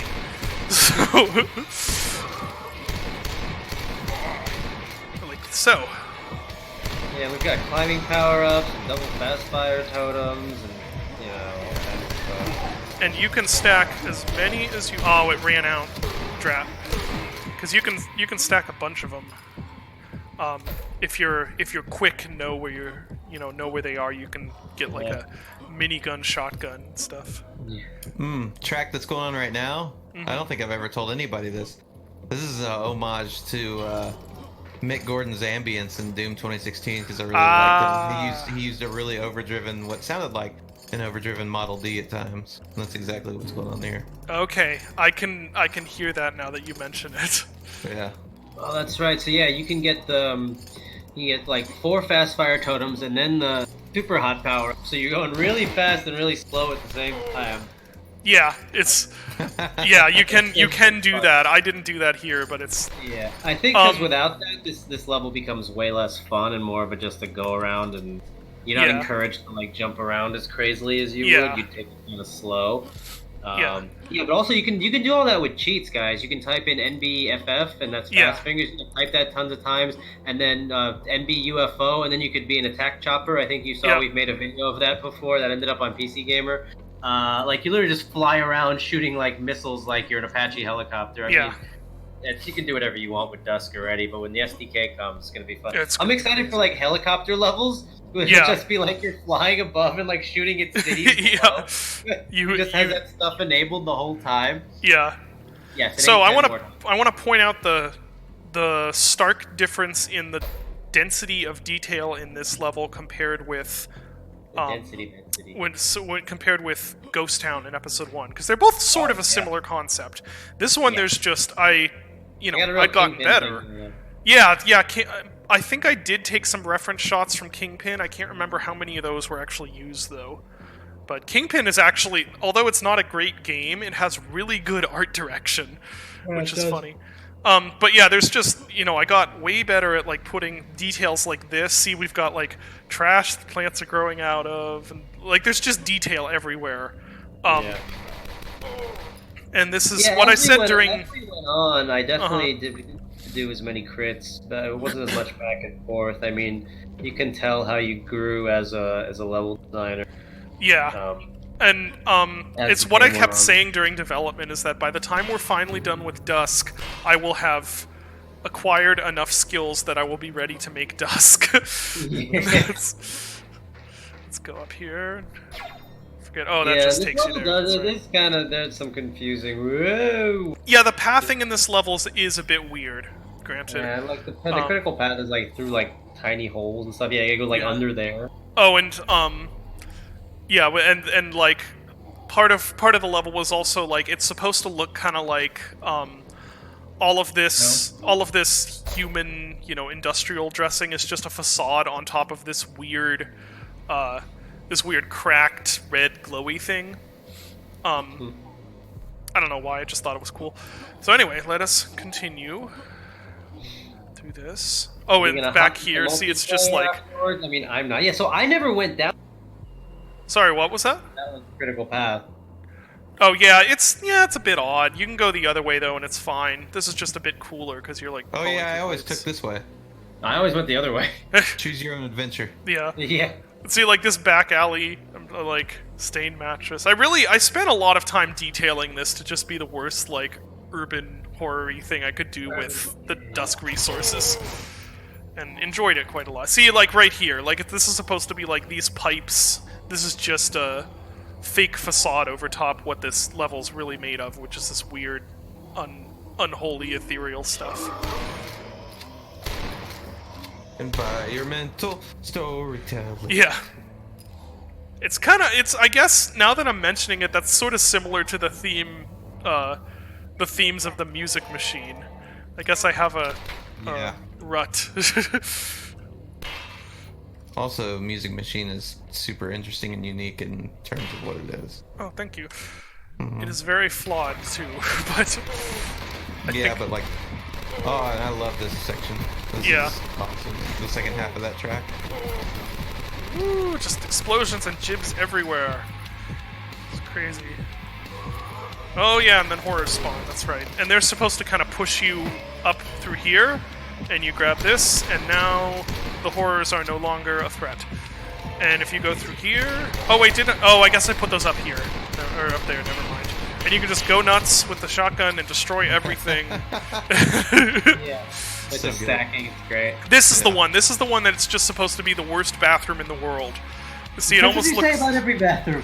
No. This is the real one. Look at this. Look at this, though. This is the worst. bathroom. It's the worst one. This is the worst town we have ever been. Whoop. This is There we tricky. go. Yeah. Now you're crawling through that stuff. Not this. It's like, yeah, like I said, you know, it's just reality cracking into... Yeah. I had a lot of fun with this level, honestly. Yeah, this is one of the most fun real ones neat. to make. Oh, I guess there's more showers than I remembered, because there's 3 in here. So in theory, we Look could... at all the water physics. Yeah, in theory, it's just there's nowhere in the game where you would ever notice this. Yeah, right. So, but it's there. There. Leave them off. Okay, did I get the key? Yes, I did. You come over here. And this... This. Oh, no, it's a little further on. Well, no, yeah, it's right No, here. this is the one. This, if you're talking about what I think you are, which is that this whole part. This is just stolen from Condemned. This- Yeah. Right here. It even says this place condemned. Yep. This Here. place is condemned. Place needs condemned. Right there. This place condemned. So this place condemned. That is also a placard that there's like this little wooden placard that my dad always had in his garage. I don't know where it's from. It just says this place condemned on it. It doesn't look like it's decorative or anything. It looks like it could have honestly been on somewhere that was condemned. But so that always stuck with me, so I wrote it there. Yeah, anyway, we got the key. Go down here. And now this is where reality completely breaks down. Yeah. And you are now fighting Episode 1 enemies again. Because Dusk is turning into a giant circle. Dusk is a flat. Yeah. Oh, and this music story, I don't know if Andrew even remembers this, but this, what's playing right here now, was part of the original tracks that were written for this level, that then I don't think you felt good about them. No, And I changed didn't, them, but then I liked them and was like, those will be really good for this like sudden change that occurs here. You know, Yeah. see, 'Cause welcome back. I was veering a little bit more towards like the just getting, I don't know, it's just lower tuning disgustingness. Yeah. And that's kind of where I liked where things were heading. And yeah. it was tuned up a little bit more, and I wasn't so keen on it, but it was still a good track. I mean, it made it. I like it. I think it's really cool to have that ambience you hear in there, then turning into another action track. Because usually what's happened is that's like, neat. yeah. Because usually what's holy happened in shit, Dusk levels yeah. is there are like, you know, you have the ambient track and you have the action track, and now this is one that has 2 because now it's changed. Now we're back in Episode 1. Which also, like, faking that entire dynamic system in this game. Oh yeah. like I had to do so much work, like, with that in mind while creating some of this music. Yeah. Okay, we have a very, very, very, very limited way of how we can do this. Yeah. So it needs to still feel seamless. So I would build music with the way that we have our dynamic music system in mind, and that's how we would do the tracks. Yeah. Like, so like literally, whenever you hear something that's like, man, that was like a seamless transition. It's like, no, I thought about all the outcomes. Yeah. It was and just very well composed. Yeah. This was a trippy part. Yeah. And here we are, and this is a bit of a maze. Probably would do this differently if I did it again. Maybe a little more light in here. Just this whole end of the level is just to tell you, hey, the rules of level progression no longer apply. You are back at the beginning now, or you're back at basically everything. Everything is folding in on itself. Yeah. So got a message from. Oh, okay. Into the portal, and now we get to Homecoming. Yeah. This level did not cooperate. No, it didn't, and I wanted to do so much more with this level that we weren't able to do. I think the fact that it was only that we did so little almost kind of helps it, because it becomes so minimal. It ends up being pretty short, but it's really effective, and it's it's the most exposition we really give, and it's still we still made a level where you fly. It's just like we did that. Yeah. You literally turned the world upside down on the player. Yeah. Like it works surprisingly well. People get through it. We were worried. We never thought that about E3M9. We're like, oh yeah. Yeah. Hating E3M7, but for the most part. Oh, that's right. Yeah. I forgot we did that. That's actually got me. And then add an evil F. Oh yeah, the son of the pig. Yeah, that I totally. Yeah, I can't believe you got your. Yeah, I know. I forgot that the board breaks from under you there. Like, oh. Well. Maniac says if the SDK allows for better gravity, consider making a director's cut of this level with grounded enemies. I'm unsure if it will, because I think it might still rely on nav meshes, which is the main problem. But then again, I think newer versions of Unity do support dynamic nav meshes, so possibly. Yeah, I mean, plus the fact that this level kind of exists in your mind it makes sense that there's only like the bone enemies. Right? Yeah, they're undead. That kind of makes sense. There's no like living enemies in this level. I don't. The music track for this one is actually a direct answer to E1M3. What am I thinking of? Oh, the church level? Yeah. It's a flat out it's a darker take on it. Nice. And yeah, we worked on this a lot. I wanted to make sure the flying was fun. Originally, you couldn't ground, and I was like, no, you have to be able to loop in like as many times as you want, and we'll just make it, just add the evil laugh. Works every time. Yeah.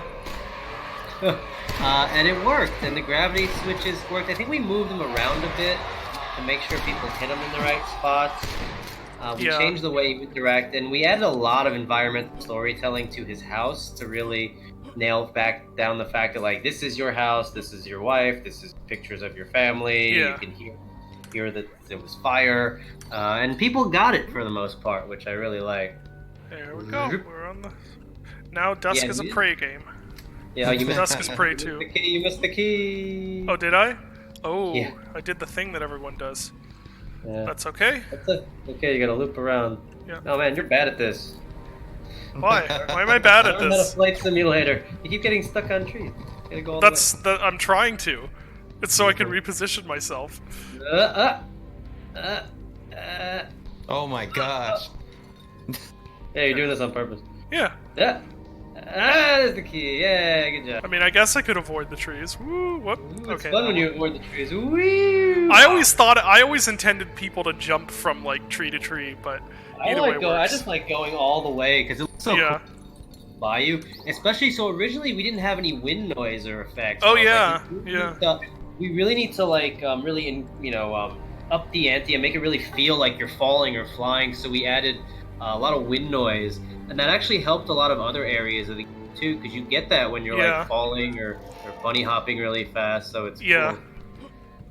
And then you open the garage to your neighbor's house, who for some reason has a switch that opens your garage. Yeah. It's not creepy, bro.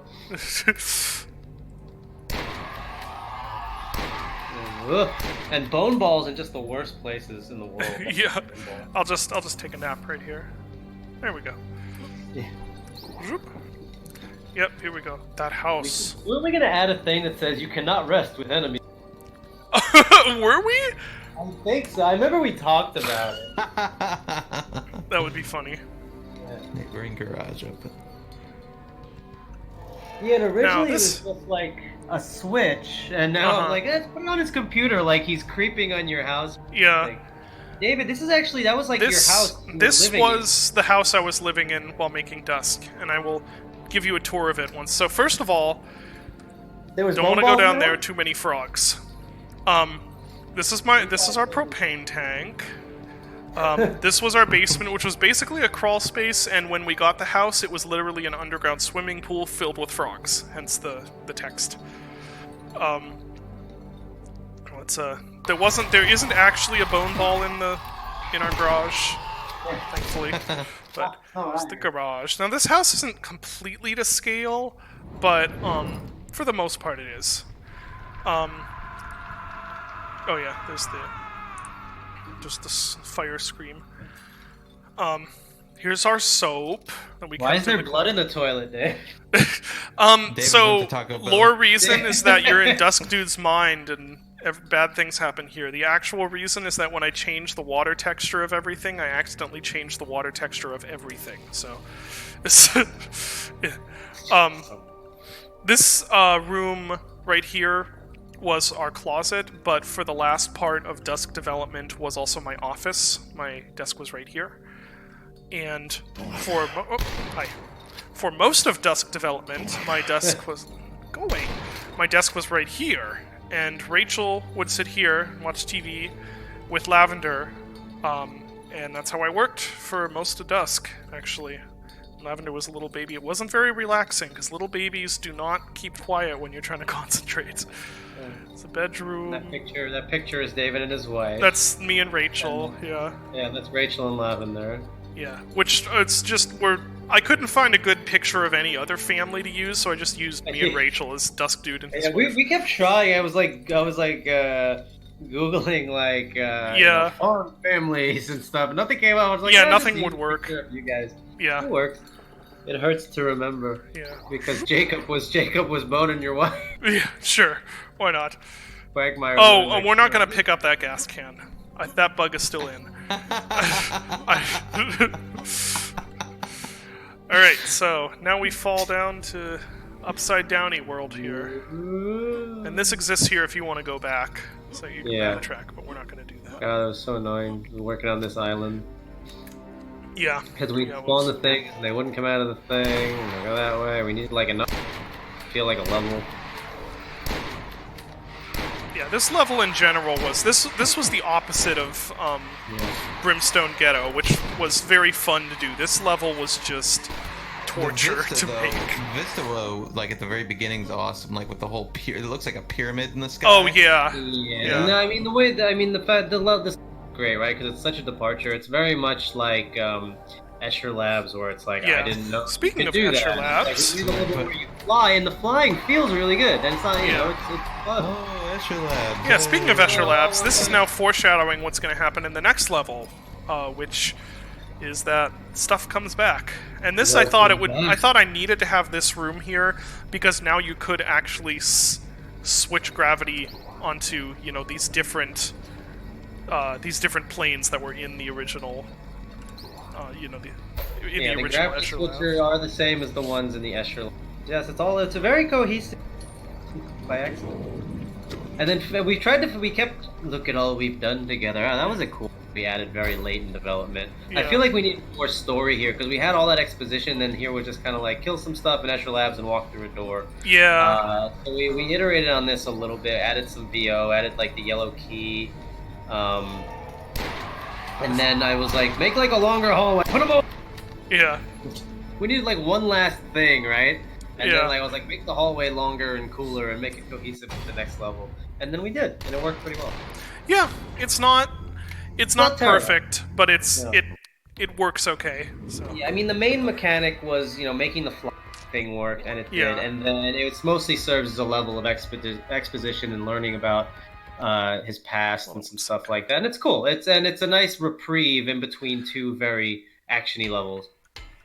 Yeah. And now this one is now stuff repeats basically. That's the gimmick of this level is stuff repeats and is mashed together and is weird and crazy. There you go. It's this is your life level. This is your Dusk level. Yeah. No, Dusk level is the last one. Yeah. There's a door there.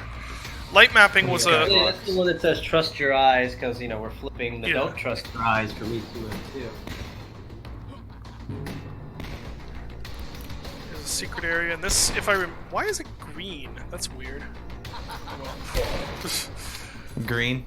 Yeah, for some the light probe thingies aren't working like they should. Oh well. Who knows? This was toward the end of development. Things were getting left by the wayside. And yeah, this level's just going nuts with geometry that makes no sense and stuff. And Andrew wrote a track that's just sort of like mashing together previous Dusk action tracks. Yeah, I actually went through the entire level and like saw what it was trying to pull from and took what I thought were some of the strongest pieces of music from each of those sections. And I timed myself on how long it took to get through each portion of this. If I was like running it, like not speed running, but just going all out, like kind of how it's meant to be. And it's timed to a video that I have where it's just me basically playing through the entire thing, and it fits pretty well because most of the time whenever I see people play it, they get at least 2 or 3 of them right, where the transition's right, and it feels kind of magical, if you hit it at the right time. Yeah. You're like, oh, that's interesting. The Jacob VOs that show up. By the way, I think I said this on Twitter too. Whenever Dave and David were like assigning me the task of doing the Jacob VO stuff, they gave me some ideas. They kind of just let me go alone with it, and like just kind of, hey, it just needs to be kind of creepy guy, and he's a cultist, and like the biggest inspiration for him is, or at least the sound of his voice, is Peter Steele from Typo Negative. It's this super deep, creepy ass voice. It seems to work out okay. Yeah.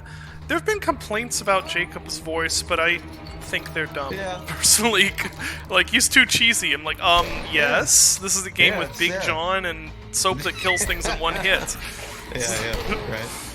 I mean, and I'm no voice actor, that's for sure, but I try when I can. Came out alright. Yeah, I think it did. Alright, let's fight some cowgirls. And then, did I hear that one of you guys has to head out soon? I think that's Dave. He's got to head out in a couple of minutes because I think he's moving a bunch of stuff. Is that right, Dave? He might actually be doing that right now. Oh yeah, no, I was just finishing packing. Yeah, I have time. Not too much time though. It's another 20-30 minutes, but we should be able to get through the rest of the game then. Well, I was wondering if we wanted to do the skip on E3M9. There's not a lot to talk about there. Yeah, right, that's what I'm thinking. 3M9, so yeah, we could do the skip, because I think the skip, a lot of people haven't seen it. That might actually be more interesting to show. Yeah. We can talk a bit about the level, and because there's, I mean, with this one, essentially you're just seeing. You didn't grow, you didn't change. Yeah, exactly. I wanted to have Stefan record that and put it in the game if you take the coward's way out, because I feel like that meme's pretty evergreen. Yeah. You cheated not only the game but yourself. And do it in the Arlettetep voice. Yeah. So we'll talk about it for a second, but yeah, like that's a long ass fight. Yeah, we don't need to do that. Plus, I'd rather talk about Nargle Bargle. Yes, there's a lot to talk about with the ending, I feel, so. Yeah. But yeah, I mean, honestly, this level, for the most part, it's, other than the gimmick of, you know, I'm mashing together all the themes and stuff that have come before, it's pretty straightforward, honestly. It's just a normal level with, you know, mashed together themes. Trust your eyes. Until you get to here, and well, not here, but, you know, once stuff starts getting big and small and things like that. Yeah, I really wanted to do, one of my first concepts that I wanted to do, with episode 3, I wanted to do forced perspective stuff. You know, I wanted to do big, like, you know, you feel really small or really big, you know, Alice in Wonderland style stuff. Yeah, like right here. Yeah, we got a little bit of it. So small, so powerless. I wrote that. And I remember I had you move that skull to the middle there so you would really immediately get the sense that, like, okay, something's going on. Yeah. Everything's really big. Yeah. And that VO for the barrel just falling on him. It's on top of the soldiers. They're carrying it around like. That's awesome. I didn't see it. It was like balancing on the soldiers' Oh, head. that's great. Yeah. Oh, yeah. The physics gets all funky in here. Yeah. But And that's fine. great. It's I mean, Dusk. we only did this one level. We actually tried some more forced perspective at the bottom. Remember, you tried like the tiny house and stuff like Yeah. that, the tiny thing, and it didn't work. It just looked like someone had set up miniatures in their basement. Yeah. Yeah. It looked like a train set or something. But this level worked. This part Although I'm not worked sure pretty well. if that's technically what forced perspective is. I think forced perspective is well, like, okay, so this part right here, this secret with Little Neck in it. Mhm. So yeah, that's supposed to look like a long hallway that's actually not that long, and it's using Yeah. perspective to trick your mind into thinking that. I think that's, Little Neck. but I by Little. See, Bye, Little Neck. like- Oh, cute. like the Willy Wonka hallway, right? Yeah, exactly. That's forced Yeah. perspective right there. Yeah, and Like, that was like, this was the only one of that I could really do. I tried some other stuff and it just wasn't working Yeah. out. The Yeah, we had to have a really big one of those hallways because Yeah. Thief did that. yeah, Constantine's Manor did it. Yeah, that's Like kind of what I was. one of the thinking. best levels ever made.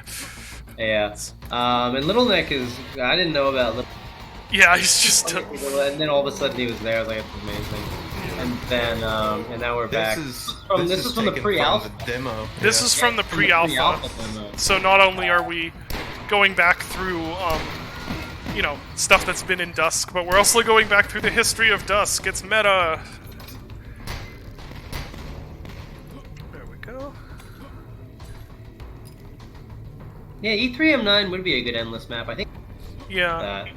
that. Maybe we'll my do God. it one day. I mean, it basically is. And this right? is- And then Yeah. down here, like, there's like a tiny house. Yeah. With the soap That's in from the it. dim slough, right? No, that's from Sawdust.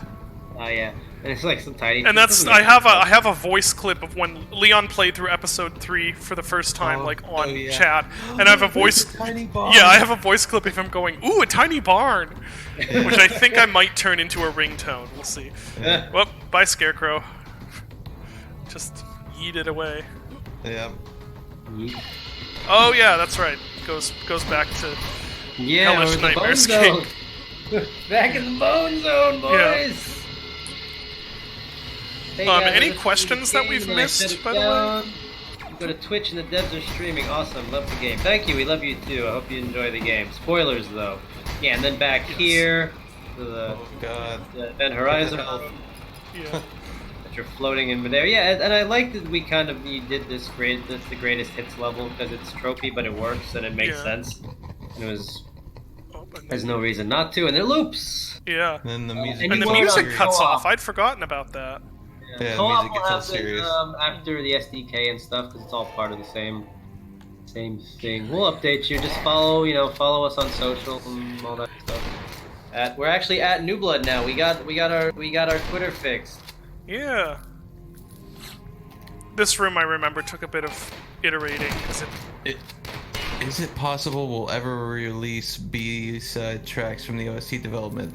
Dave and I are toying around with the idea of the vinyl being an ambient vinyl. we're toying around with it right now. It's mainly on my side that's toying around with it, but I think it would be a cool thing for like sitting around and listening to just like be inside of this game. And there's a lot of stuff that's unreleased with that, so that would be something interesting. Yeah, it's on our giant list of things to do. Oh, Dave, you didn't do Lavender Secret. It's the best secret. Oh shoot, you're right. I gotta go do Can you that. get back up there? Yeah. Oh, yeah. Let's see. Which I think this way. I think, right? Yeah. Or wait, no, I could have jumped up there. Oh well. Yeah, it's been a while since I played this level.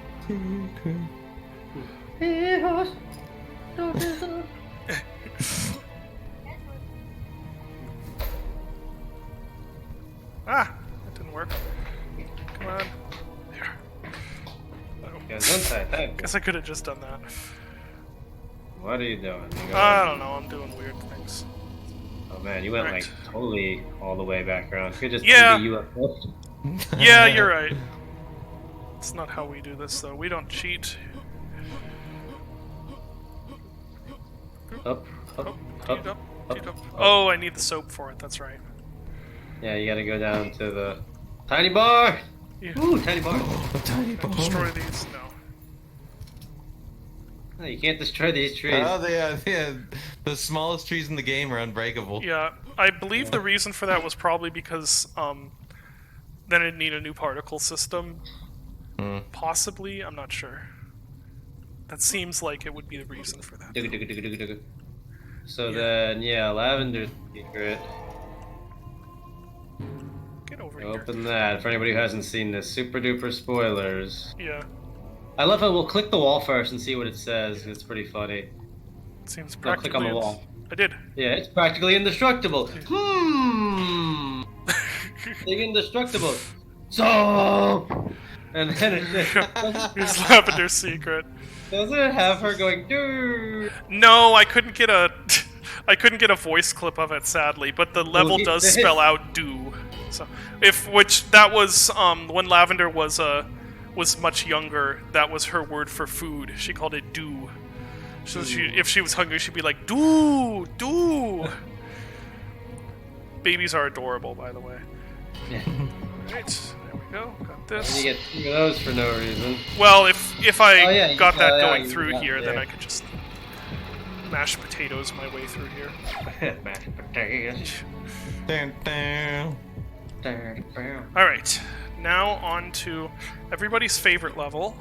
It is, 3 absolutely. and 9. 100%. Oh wow, I forgot about that musical. Thank you. Trigger. Yeah, now we've gone. And And this, then there's all the way a, back we gotta to- patch this so that it says Yeah, it's supposed to say impale yourself. Yeah. Because you. There was also a part of this that like I had a really dumb idea for with Jacob, if you remember it, Dave. Think so? Where what he does something? Well, yeah, where like it's you know how at the very beginning of the game is kill the intruder. Oh, I was gonna have some kind of backwards thing where it says let the intruder kill you. Yeah, Yeah. like I wanted to just play the clip again because it was Yeah. Yeah. hits you right in the rememberies. Yeah. Yes, I might return to the condemned style melee game. I started working on the horror game instead because I thought that would be just something smaller that I could do. The design has blossomed into something a bit less small than I intended, but hopefully still small.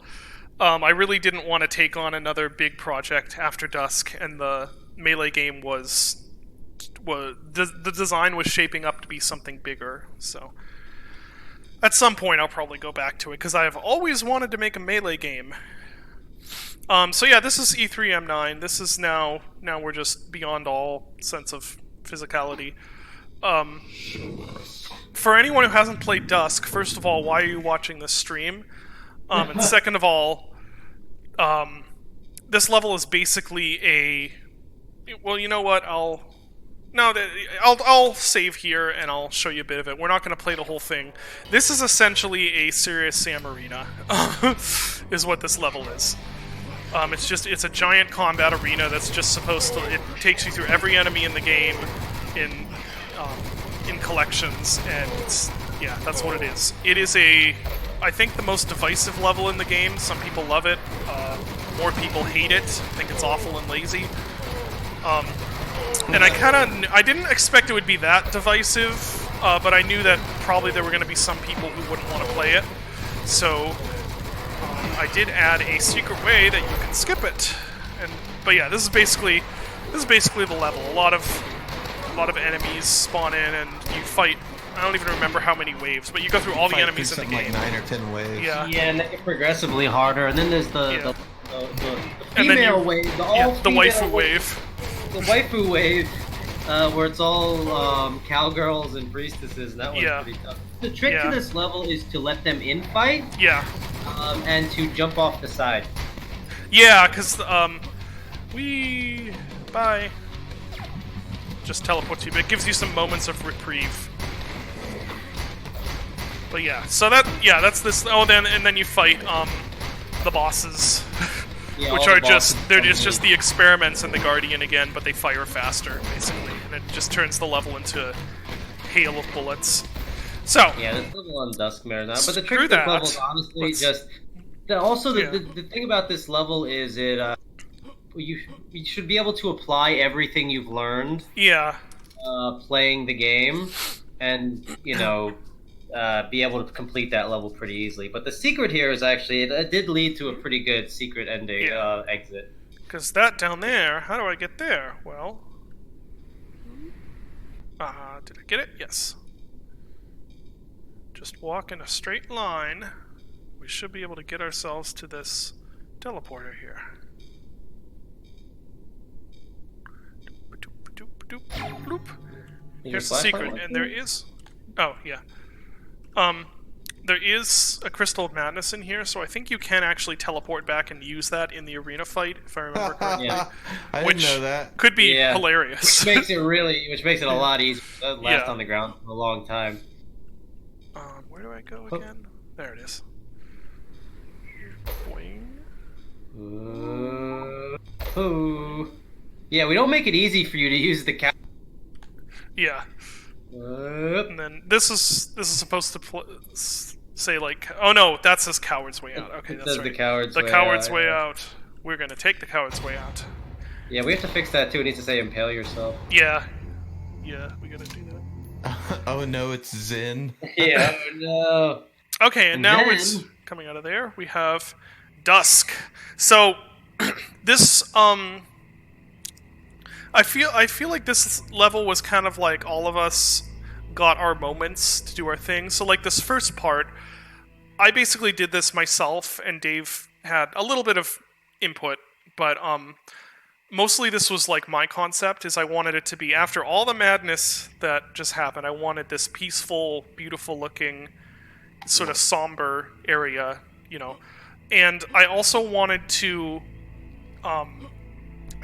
put my own musical touch in, just for fun, really, because this is the biggest thing I've accomplished creatively in my life so far.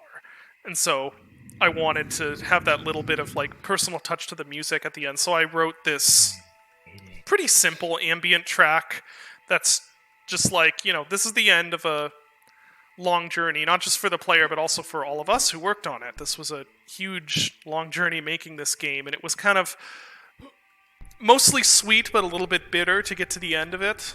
It'd be like, this is now Dusk. This is this game I've dreamed of making since I was a young teenager is finally done.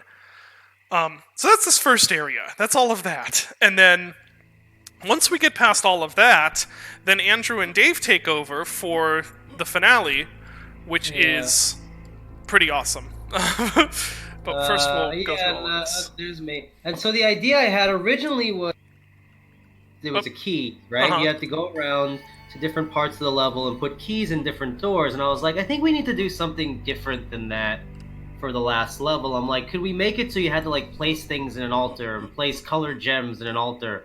And David did this, what you see now, and it worked out really well. It's a really simple puzzle, because you see that first one, you go, okay, match the colors. Yeah, it's just an excuse to get you to walk around the level, basically. Walk around and find the weapons, and obviously, and you added that picture of Jacob's face instead of my face. Here, let's go. Leader thing in the house. Yeah.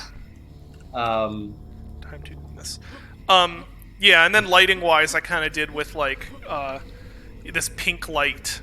And then the areas that aren't illuminated by pink light, I wanted to make them feel kind of like cold and like early morning-y, you know, where you have this like mist stuff.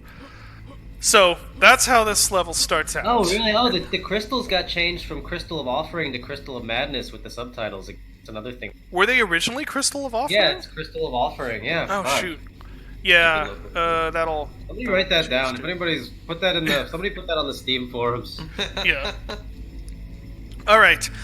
Now that all that's out of the way, let's get back to shooting stuff. At last. You finally arrived. You shall be my final test. And this was supposed to feel like pretty much. Yeah. And This is Dusk World, basically. Oh, boy. Yeah. So the idea always for this world 1v1, right? Yeah. We asked David if he can do that, and he's like, "Yeah, I love that." Well, the interesting thing was I actually, like, we both had the same idea for it independently. My concern was, like, would you be able to do it? Yeah. And then I played it the first time, and it took, we tweaked him a little bit, but it was essentially, this was it on the first pass, and I was like, holy shit, that's exactly what I wanted. Yeah, let's see, what should we use? And it works really well, and we tweaked his damage and stuff, and some of his range, but for the most part, some people think it's really easy, some people think it's really hard, which means it's fine. Yeah. And it's fun, and the music fucking kicks in really well. I always, in my head, I really always want to build my Hot Rod by Ministry to play here, so I'm gonna mod that. And Andrew was like, "No, mom, you." Yeah, we were in Las Vegas, and he was like, "Yeah, I think that was the year that it released, and the February before it released." Yeah. He's like, "I'm thinking about, getting Ministry involved to have them do a song for the final boss." And I remember at the time I was like, "No, like, it's like I want to own this thing." I was like, "That's really cool," and most of it, I'd be like, "Yeah, let's do this," but I was so attached to this game. I was like, no. Yeah, we could, whatever, it's always modded. And this was cool. Because, like, just killing Jacob wasn't enough, right? It felt kind of anticlimactic, but having him be unworthy and then having all the disciples kill him feels way cooler, right? And then unworthy indeed. And just wait here for a sec. And then Andrew, we asked Andrew to do the VO, and I think it's your best line of the game, like, no, my disciples, because he's just so powerless at that point. It's a really cool moment, and I think, as Civi said, like, yeah, I would have been happy, I was fine, yeah, I got the ending, killed the bad boss, I would have been happy with that, but it don't go like that. Nope. And like I said, I really like the fact that, like, he's so, he's just like, Nyarlathotep and I are on the same. We're like the big bad people, and we're letting you come to us. And then it turns out, no, he's Jacob's kind of not that. You get the little happy music going on. Yeah, just for a moment. Yeah. Hey, you're end of the game. Whoop. Nope. Not so much. He was worthy, and he accomplished so much. But then you came along. You who were stronger. You who were faster. You, I like butter. Better. Who did you expect at the end of all of this? God? The devil, perhaps? No. It's just me. Hello. Hentai! The hentai monster. Yeah, so that whole soliloquy, I wrote that, I wrote that back in 2017. I have a dramatic reading of it that I recorded and sent to David. It was a lot longer. It was about a minute long, and we cut it down a bunch. Yeah. And I'll put it online at some point, because I did a whole dramatic read, read it, like, as I wanted it to be, said and stuff, and I sent it to Stefan, as a reference. And we went back and forth on this fight a lot. I remember I was like, fight, and like you gotta hit them with light, and the dust comes in, and the light comes in, because you gotta make it till dawn. And originally it was gonna be something with like the crystals of madness, right? We wanted to like throw crystals at them or something, and like that didn't work. And then we went back and forth on design a lot. Obviously, Cthon was a big inspiration for his design. For the most part, it's a pretty simple fight. It's the only real boss fight in Dusk that functions like a boss fight rather than a larger enemy fight. Yeah, and we made it pretty. We wanted holograph. Originally, it was a lot more sporadic, and he did a lot more damage, and it was like really hard. And then we made it so it's like he's pretty predictable.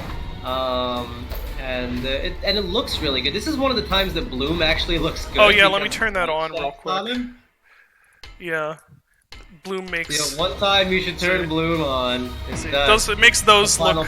Yeah, oh wow, that does look neat. That's cool. That's the only time Bloom looks good. No, the light. And that was a thing too, because we get players who couldn't figure it out. So I think I told David that if you don't shoot the light for 30 seconds, there should be like a pop-up like, no, the light. Alright, one more shot. Here, let's... Yeah. Oh, we'll leave And then you were so burnt out by the end of this.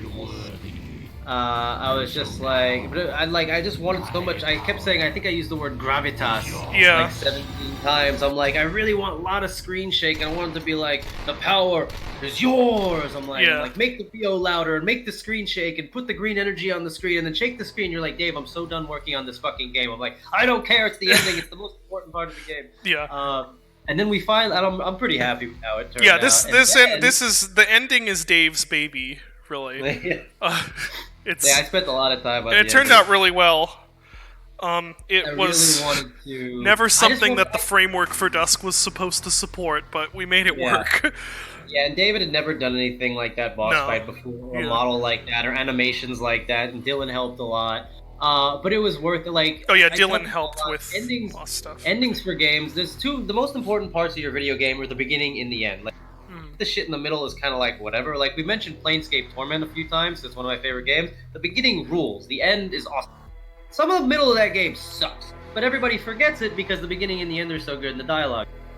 So when you think about Dusk, you think about all the cool levels and stuff, but you think about you think about Kill the Intruder, you think about this thing with Nyarlathotep at the end, and the fact that we were able to stick the beginning and the end and bookend what is a really solid sandwich in the middle is what makes Dusk so memorable, I think. So that's why I really harped on you for the ending, and I love fuck you endings. I wanted a medieval to have a fuck you ending too. I wanted a medieval to be at the end, you fight the gods. They're like, thanks for all your help, and now you have to fight us. You'd be like, brr. And Leon's like, nah, I'm just gonna make a happy ending where you go to fucking heaven. I was like, Leon kind of does his own thing. Yeah, Leon's like, yeah, nah. Someone's like, is Leon gonna do a stream of a medieval for the 1 year anniversary? Yeah, nah.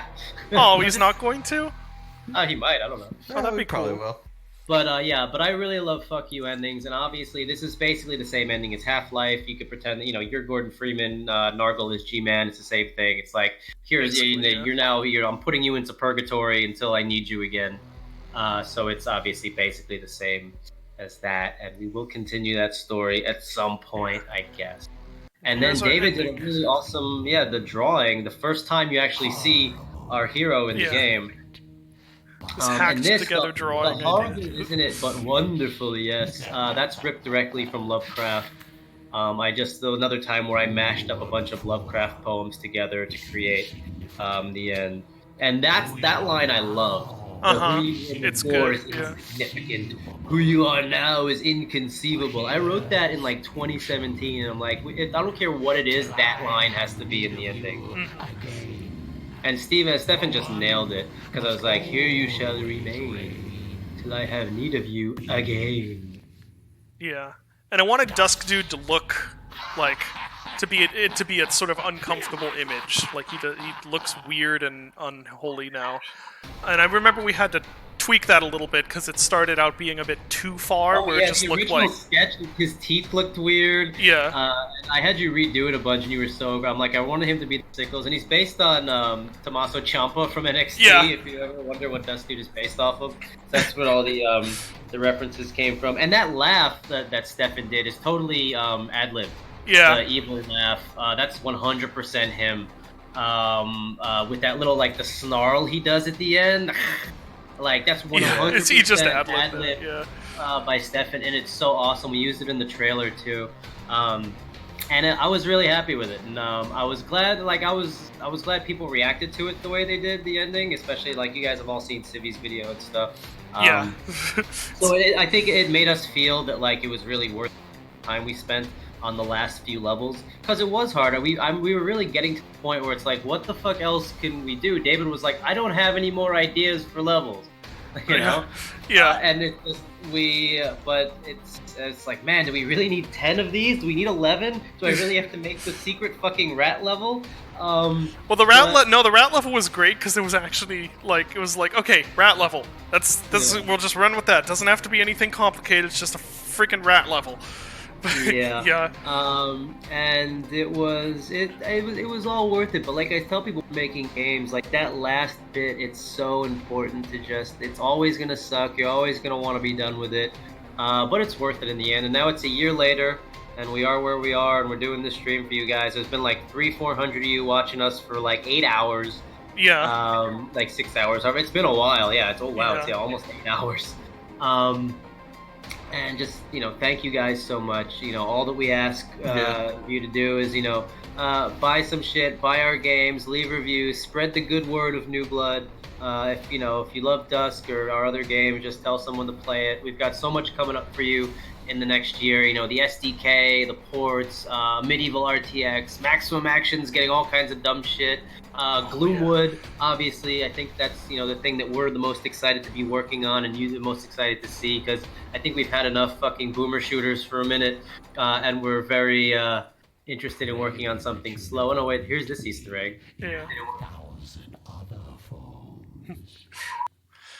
Someone asked why Megan Fox is in the credits. That's because that's the actual name of a game dev friend I have. She's actually she's the dev of Skatebird. Yeah. Yeah. The Skatebird dev. That's not Megan Fox, the actress from Transformers. No. It's Megan who works on Skatebird. Yeah. Yeah, and then there was, if you wait till the end of the credits, you get the "Pray you never see me in my 1,000 other forms," which is another thing I ripped from a Lovecraft poem. A lot of the dialogue at the end was me just, like I said, mishmashing together Lovecraft shit and trying to make it sound like we knew what we were talking about and making a story. But that's it. Yeah, Dusk, 1 year later. Thanks for tuning in. Yeah. Thanks for sticking with us. Thank you very much, everyone. I hope you're looking forward to all the stuff we've got coming up. I don't know, man. 4 more years. 4 more years of Dusk development. Oh gosh. Please clap. But yeah, that's it. All right, I gotta go. Always, follow us on Twitter. Join Discord, discord.gg/newblood. We're just at newblood on Twitter now. We got that today, thanks to my friends at Twitter for making that happen. And yeah, that's it. Come hang out, talk to us. We're always here. We love you, and we hate. I think he cut out there, but he said we hate money, not we hate. Oh, we love you and we hate. We hate, yeah. Yeah, we love you and we hate money. Yeah. Got it. All right. Thanks, guys. I'll talk to you guys soon. I'll see you guys on Twitter and stuff. Yeah. And I have a bit longer if anyone has any other questions that you guys hang out, answer questions. Yeah, I'll hang out for a little bit. For a little bit. Not what time is it? It's like 10:30 here or something. I have to be up early tomorrow. So for a little bit though, if you guys have any questions that I missed or anything, you can, or if questions for Andrew or anything like that. Yeah. All right, I'll let you guys get to it. I'll talk to you later. Rock and roll. All right. All right, later. See you, Dave. Big box when? I don't know. At some point. Yeah, that's still being prototyped. We're kind of putting the other stuff. Oh wait, when's the Switch port coming, you guys? Switch port? Switch port? Okay, bye. See ya. Okay, character controller. It's the Unity character controller component is what Dusk uses, but it interfaces it with a custom script. If anyone is developing a FPS in Unity, please do not use their first-person controller prefab. It is awful. It's going to result in a game that feels terrible. rolling your own script to interact with the character controller component is not that difficult. I would definitely suggest doing that. Oh boy, bunch coming through. Pardon if anyone asked earlier, are y'all working on anything new? Yes, we are. We're not ready to announce anything yet. Or New Blood's not ready to announce anything yet. Except for the things that we've totally leaked and haven't announced, like Gloomwood and Faith. But hold on, I'm gonna have to tab out of here to scroll up through chat. Okay. Let's see. Fast fire stacking was intentional. It was one of those things that I knew was gonna happen, and I just left it in because I thought it was fun, and it's fun. SDK. Can you explain? What was that? Go ahead. No, go ahead. Well, can I? It's stacking fast fire power ups, make them go faster. That thing. I would left that in intentionally. Can you explain this vinyl idea you have a bit more? Go ahead. Just too long didn't read version is there's one that's pretty much the OST as it is now, and there's another one that is ambience along with cut content that's cut ambience that I'm leaning a little heavier on to be kind of an art piece. So we'll see. We're kind of trying to decide between the two. Yeah. How do we get Stephen Wyatt? We emailed him, basically. Took forever. Yeah, it took forever because of the Screen Actors Guild, but he himself was very easy to work with and very easy to get, actually. Nice sweetheart. Would you be interested in making a Thief successor? I mean, I'm working on Gloomwood, which is at least half a Thief successor. I don't think I would have an interest in ever working on a game that wasn't on a stealth game that wasn't an immersive sim and didn't allow for, combat in some way. But, let's see. Is there a noticeable bump in sales from videos like Civies, G-Mans, or Mandalores? There's usually a bump, I believe. It's not huge. Videos don't actually result in that. Translate yeah, yeah, not directly at least. I think I'm sure they do something, but it's hard to see. Yeah, I've seen devs who complain about like Let's Plays and stuff like that, but I see it as sort of like a long game. It's like if someone does a Let's Play of your game, okay, maybe people aren't going to be clicking the link in their description and directly going to your Steam page and buying it, but it's getting that game out there in their heads, getting people to know about it, and maybe they'll tell a friend who will go and buy it. So, yeah. Let's see. SDK will support custom enemies. SDK when? Hopefully very soon. Yeah, very, very soon, hopefully. Yeah. Let's see. What else? How much is Dusk inspired by Chasm the Rift? A lot, actually. At least, maybe not as much visibly now, but Chasm was a big part of the reason Dusk started in the first place. $69 DLC win at 420, bruh. Enemy textures were I didn't draw them in Blender. I exported the UV layout and then painted them onto that. That's why you can see a lot of seams. Or didn't paint them onto that. I used the UV layout as a template for making the textures. As development got further on with like later enemies, I tried to do it the way it looked like they'd done with Quake enemies, which is I looked at like the Quake model files, and they actually had just sort of like a front and back view of the character drawn as the texture, and then mapped the UV onto that as best they could. And so I tried doing that with some of the later Dusk enemies. With some of them that was a success, with some of them not. And here's one you touched on earlier, but how do you deal with creative burnout? I'll go first. Sure. Drinking. All right, David, next. Okay. Well, or at least for Dusk's development, I did. Yeah, I don't know. I basically by getting out of the situation that's causing the burnout. I burnt out on making horror games, and that's what led to making Dusk. And I burnt out on Dusk and solved it by finishing Dusk, essentially. Someone asked about Gloomwood. Will it come to Steam, or are you considering EGS exclusive? It's very early to say for sure, but I wouldn't be on board with making it EGS exclusive. I would probably fight against that. Yeah. Let's see.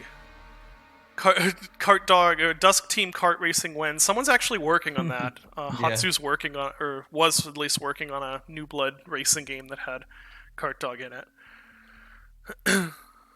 Let's see. Will Duskworld have bots? Probably not. See, the thing with how Jacob works is Jacob functions well because it's a flat arena and there aren't really any decisions he has to make. He doesn't have to decide to go get pickups or anything like that. So he looks like he's a intelligent, relatively intelligent player bot, but he's really not. He's just moving around randomly and doing an animation that looks like a hup. To make a multiplayer bot, they'd have to actually be able to intelligently navigate those levels, probably in ways that would involve going off of nav meshes, like rocket jumping and things like that. And honestly, it's just too much work. Like it's not really going to fit in well with how Dusk's AI currently works, and there's so many other things we have to do that are more important. So probably not. Now, whether those could be modded in the future, that could be a possibility. I'm not sure. Is the SDK something that would allow us to make some crazy shit you made on episode 3 a lot easier? I don't know about a lot easier, but you could probably do the same thing. Everything's got a learning curve. Yeah. But you could totally do it yourself. And I think so. Some of that was incredibly hacky, and I don't know how you would do that outside of literally using the Unity editor, but I'm not sure. We'll have to see, honestly. Yeah. Let's see. Out of every level, what was the most fun to make? That's a good question. I don't know. I really did enjoy working on Brimstone Ghetto. Maybe that one. There were a bunch of levels in Dusk I did enjoy making, but I mean, level design is always like you're either having tons of fun with it, or you want to stab yourself in the eye with a dinner fork. It's just, and there's no real in between. So,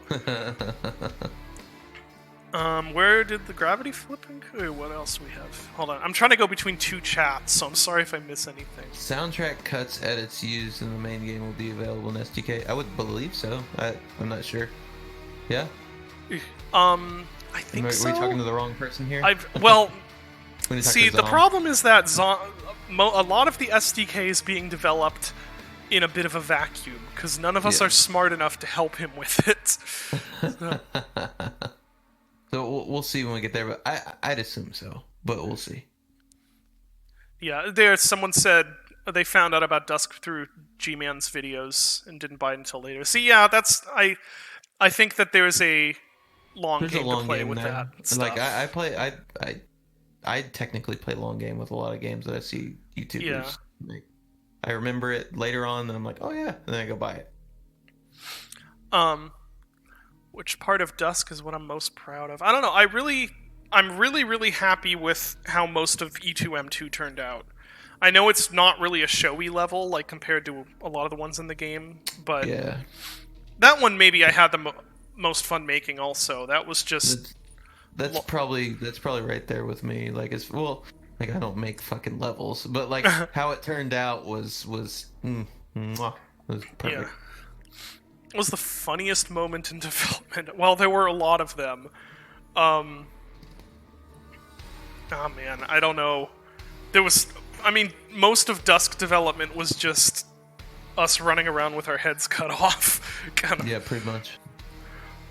But we learned while we were going, so we were still remaining teachable. That's a really important thing. Don't get a big head about anything just because you made a good map and I can do the rest of it. No, you'll totally run into brick walls.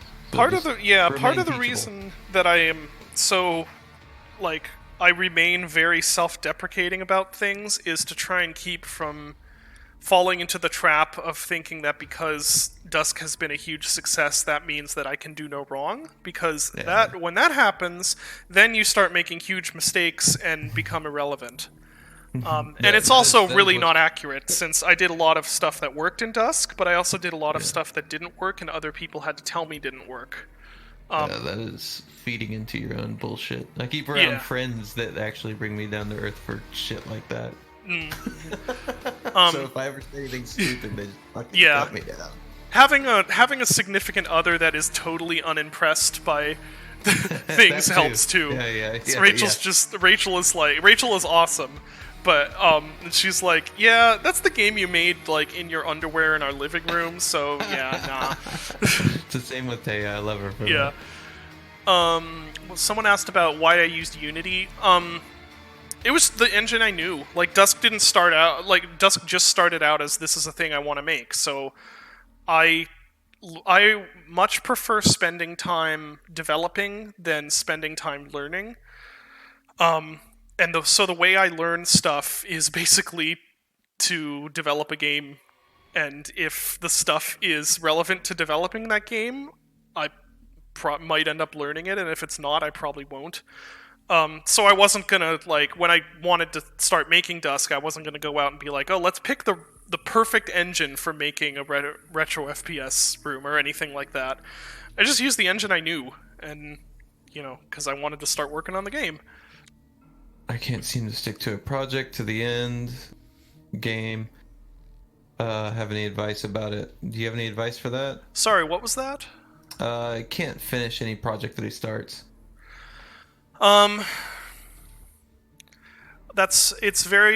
sort of things are very subjective, and it depends a lot on, like, it's so subjective to the person, but one place that might be helpful to start is taking whatever you have and turning it into a finished product, even if that's not really realizing the total vision you have. Like, it is okay to take something and cut it off in the middle and try and turn that into a finished product. I totally agree with that. Yeah, something that's finished is always going to be more valuable than something that's not finished. It's not, yeah. If it's between those two. So yeah, shipping it is the hardest part. Yeah, but ultimately it is, I mean, anything having to do with how you create something is incredibly subjective, and it's really hard to tell someone this is what you have to do in this situation, because it's, everyone is different. What was that? Let's see. Was baking the lighting a performance or an artistic decision? It was an artistic one, because I wanted it to look like Quake and, those sort of games. If I did it over again, I don't know if I'd do that. Or, at the very least, I'd spend more time looking into a better solution for baked lighting than just using Enlighten. I know those exist now, but I haven't done much with them because immediately following After Dusk, I started work on projects that very specifically did not use any baked lighting of any kind. Oh, someone thanking for Linux. Yes, you're welcome. I appreciate that. There aren't that many Linux gamers. It's not really something you do because you're going to make a killing off of doing a Linux port, but I appreciate how many people are like, hey, I'm really happy you ported this to Linux. That makes it, that makes it kind of worth it. Is New Blood looking for interns? I don't think so at the moment. You can always ask, though. Dave would be the one to ask about that. You didn't hear about us until Mason has quite a big following with Faith. Funny, I was actually friends with Mason before either of us were game developers, because we met playing AVP Classic 2000. And then several years later, he's like, hey, I see you've made some horror. Here's this little horror game I made called Faith. And I'm like, oh, okay, cool, I'll play that at some point. And then never did. And then, cut to, a year after that, and suddenly he's this huge, he's one of the biggest indie horror developers. And I'm like, oh, maybe I should go play that game. Is it possible to have modded weapons in Dusk with the SDK? Yes, I believe so. Yeah. Let's see, what else we got? We are not porting Dusk to the PS1 or the N64. Thank God. Yeah. Let's see. What else do we have? True Heretic and Hexen style game from New Blood. Yeah, Medieval was, the marketing, the elevator pitch for that is, it's to Heretic and Hexen what Dusk was to Quake and Blood, but I know that wasn't really what they intended when they started making it. They were just making a cool game that just happened to be a lot like Heretic. It's a little closer to Doom than anything else, really. Yeah. Oh, The okay, movement here's the stuff. big one. Will there be a sequel to Dusk? There's not going to be one anytime soon. Like I said, it was a long development cycle, and the last thing I want to do right now is to jump into doing that again Yeah. immediately. Everybody But- needs a break. Yeah. Yeah, possibly in the future. I have had ideas for it. Like, I've started getting some ideas for what I'd want to do with a Dusk sequel. So maybe in the think- future. I think all of us have a couple things we'd like to bring to the table. Yeah, what's going to be really interesting is, so like when I brought Dusk to Dave, I'd already started making it into a game. There was, a framework there. Dusk 2, I'm not quite sure how that's going to work with, like, all of us probably having different visions for what Dusk 2 should be. That will be interesting whenever that's... We'll probably lean on whatever you think the pipeline that'll work will be. yeah, we'll see. Anyways, we should probably stop talking about that right now. Yeah. Let's see. Let's see. Does Dusk Windows 95 edition win? Are you still thinking of making Dusk VR? It's definitely it's- not top of the list. Yeah, it's closer to. It's down there. We Yeah. we need to get some stuff done first.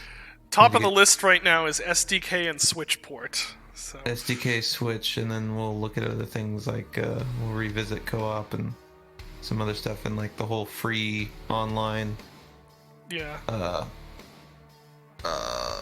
Dusk World, and we'll see how that stuff goes. I'm not Dave. I'm not here to make promises, Yeah. but just telling you what's on the table. That's all. Let's see. When there are enough cool fan-made maps out in the future, will you pick some of them and turn them into some kind of expansion pack like the dudes from Overload did? Possibly. I'm not sure. Yeah, maybe. Oh boy, how do you feel your life changed after Dusk's success? Immensely.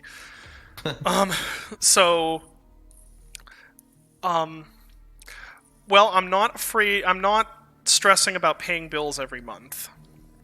For one thing, which was a big change because before doing game development, I was working part-time at Dollar General on a cash register, which wasn't great. And before, like, Dusk came out, I was starting to not do that well at selling games either. So there's that. I was able to move my family into a new house, which is good because we had outgrown our old one, and that was a big energy zapping quality of life thing. And now I'm doing a really weird thing, which is that I'm working on other people's games too, which I never thought I would be doing. So I'm doing work on Maximum Action and Gloomwood and stuff, and yeah, that's very different than just developing my own stuff in a vacuum. Yeah. And I mean, it's been a confidence booster, like to a certain extent, where it's like, I mean, Dusk has done quite well, and that does help me to feel a little bit more like, okay, well, I'm not completely useless at things. I can make a good game. Yeah. Dusk did a lot for me as well. So Yeah. like, I mean, financially it did all right for me, like for sure. I'm not complaining, but the other stuff with just like the fan engagement and the fact that it got id to turn an eye over to me for Quake Champions was a big thing for Yeah. me as well. You've become So, the butt rock guy. Oh God, no, I don't want to just stay on that. Thank No, God. I know, and you're capable of people much more as a medieval Yeah, shows. yeah. I'm totally getting hired for weird stuff now, which I did, Good. and I'm actually steering the Proteus guys a little bit in different directions while they're saying, interesting. yeah, let's go weird too, and I'm like, yeah. That's interesting. I want to hear what that music is now. I'll let you listen to some of it after I okay it with Jason Mahika. Okay, cool. All right. Let's see. Do you have experience with Hammer Editor? No. No. The Dusk was the first genuine, like, first-person shooter level design I'd ever done. Before that point, I had dabbled a tiny bit in making maps for Doom and Chasm when I was younger, but they weren't really. They were like just like one room or something with an enemy in it, basically. And I did a few, like, I did some 2D games, I did some Wolfenstein sort of engine, grid-based games, which are not the same thing. And then I did those horror walking simulators, which also was not the same thing. So yeah, working with Pro Builder and Dusk was the first time I'd worked with like an actual sort of like level design tool. Where did you guys acquire your skill set? A hobby, college, mentor, or what? I pirated. I don't give a fuck. I'll say it. I pirated. What was it? It wasn't Pro Tools. It was Cakewalk Sonar, the very first version, in like right around the time that the internet and the RIAA was freaking out about Napster. That was probably 2000, 2001, and I just taught myself how to use a digital audio workstation because I wanted to create my own records at home, and it just kind of spiraled from there. I just happened to land in games. That's about it. Any advice for someone? Oh, go ahead. Go ahead. No. Oh, I mean, it was a hobby that turned into a profession, basically, for me. I just self-taught. Let's see. Console ports when, not including... I don't know. Are we looking forward to Doom Eternal? Of course. Yeah. We got lots of friends over to... Yeah. RTX for Dusk? I don't think so. No. Does this mean you will skip the Dusk expansion / New Game Plus in favor of a sequel 5 to 10 years down the line? Not necessarily. I mean, really, anything that far down the road is really up in the air. Like, there's no... Yeah, there's nothing in stone. Yeah. STK is not out yet, no. Civi... Someone keeps asking about Civi Easter eggs. I don't know, maybe? Maybe we'll put Civi Easter eggs in a future thing. Any advice for someone wanting to make maps for Dusk, Doom, or any other game? There's going to be a learning curve, and just if you really want to do it, stick with it. Yeah. David is living in the sanctum of the worthy, aka his garage now. Dusk will not be on sale for the anniversary. I think that's mostly due to poor planning on our part. But it will be on sale for the upcoming Steam sale. So yeah, we wanted to do something cool. We couldn't do it on the 10th, so we had to do it this weekend. What's a level you want made in the SDK? Nuts.wad. Yeah, nuts.wad. I mean, it's gonna make my day when I see Doom remade in Dusk, honestly. Oh, yeah. I'll totally be playing that. Yeah. Take on the Dead Rising 1 OST? What? Okay, what's your take on the Dead Rising 1 OST, Andrew? Huh? Oh. Dead Rising 1 OST? Yeah. I've actually never played Dead Rising. Uh-oh. It's really good. Yeah? Yeah. Alright. The mall music will drill itself into your brain and won't leave. Okay.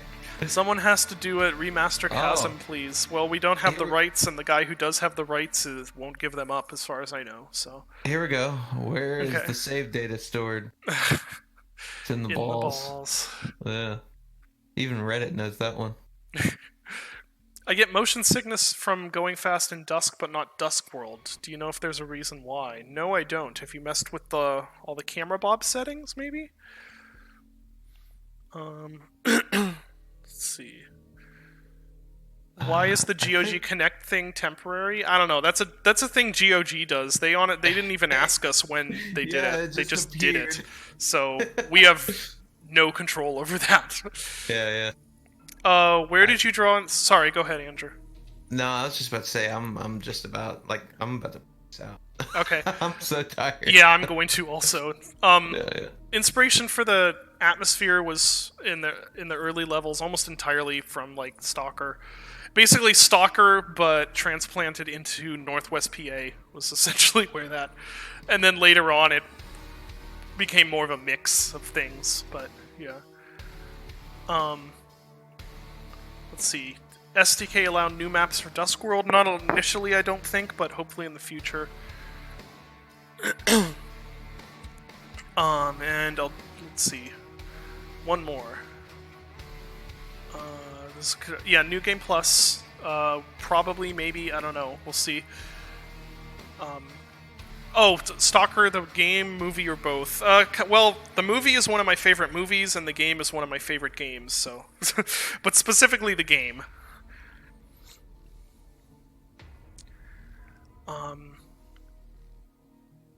Yeah, okay, one more question, and then I think I'm gonna head out. Yeah. Oof, Duty or freedom? Duty all the way. Freedom is a bunch of slobs, anarchist slobs. I want nothing to do with them. Incidentally, that's an argument we have in New Blood Internal also, because everyone has a... Was it Hank? Hank is Monolith. Hank's faction of choice is Monolith. Just like, okay, fine. Yes, that does explain the Straylock color mode. Yeah. All right, so I think we're gonna wrap the stream up. That was quite fun. Thank you to everyone who came to watch. Hopefully we'll have, for everyone who was not able to see the whole thing, hopefully we will have the VOD up at some point here. It's gonna be very long, but yeah. I don't know how we're gonna do that. But yeah. Okay, so happy Duskiversary, guys. Thank you for everything you've done over the past year, and here's to a next year filled with us actually getting things done. Shit, right. Alright, have a good night, everyone. Take it easy, everybody. Thank you.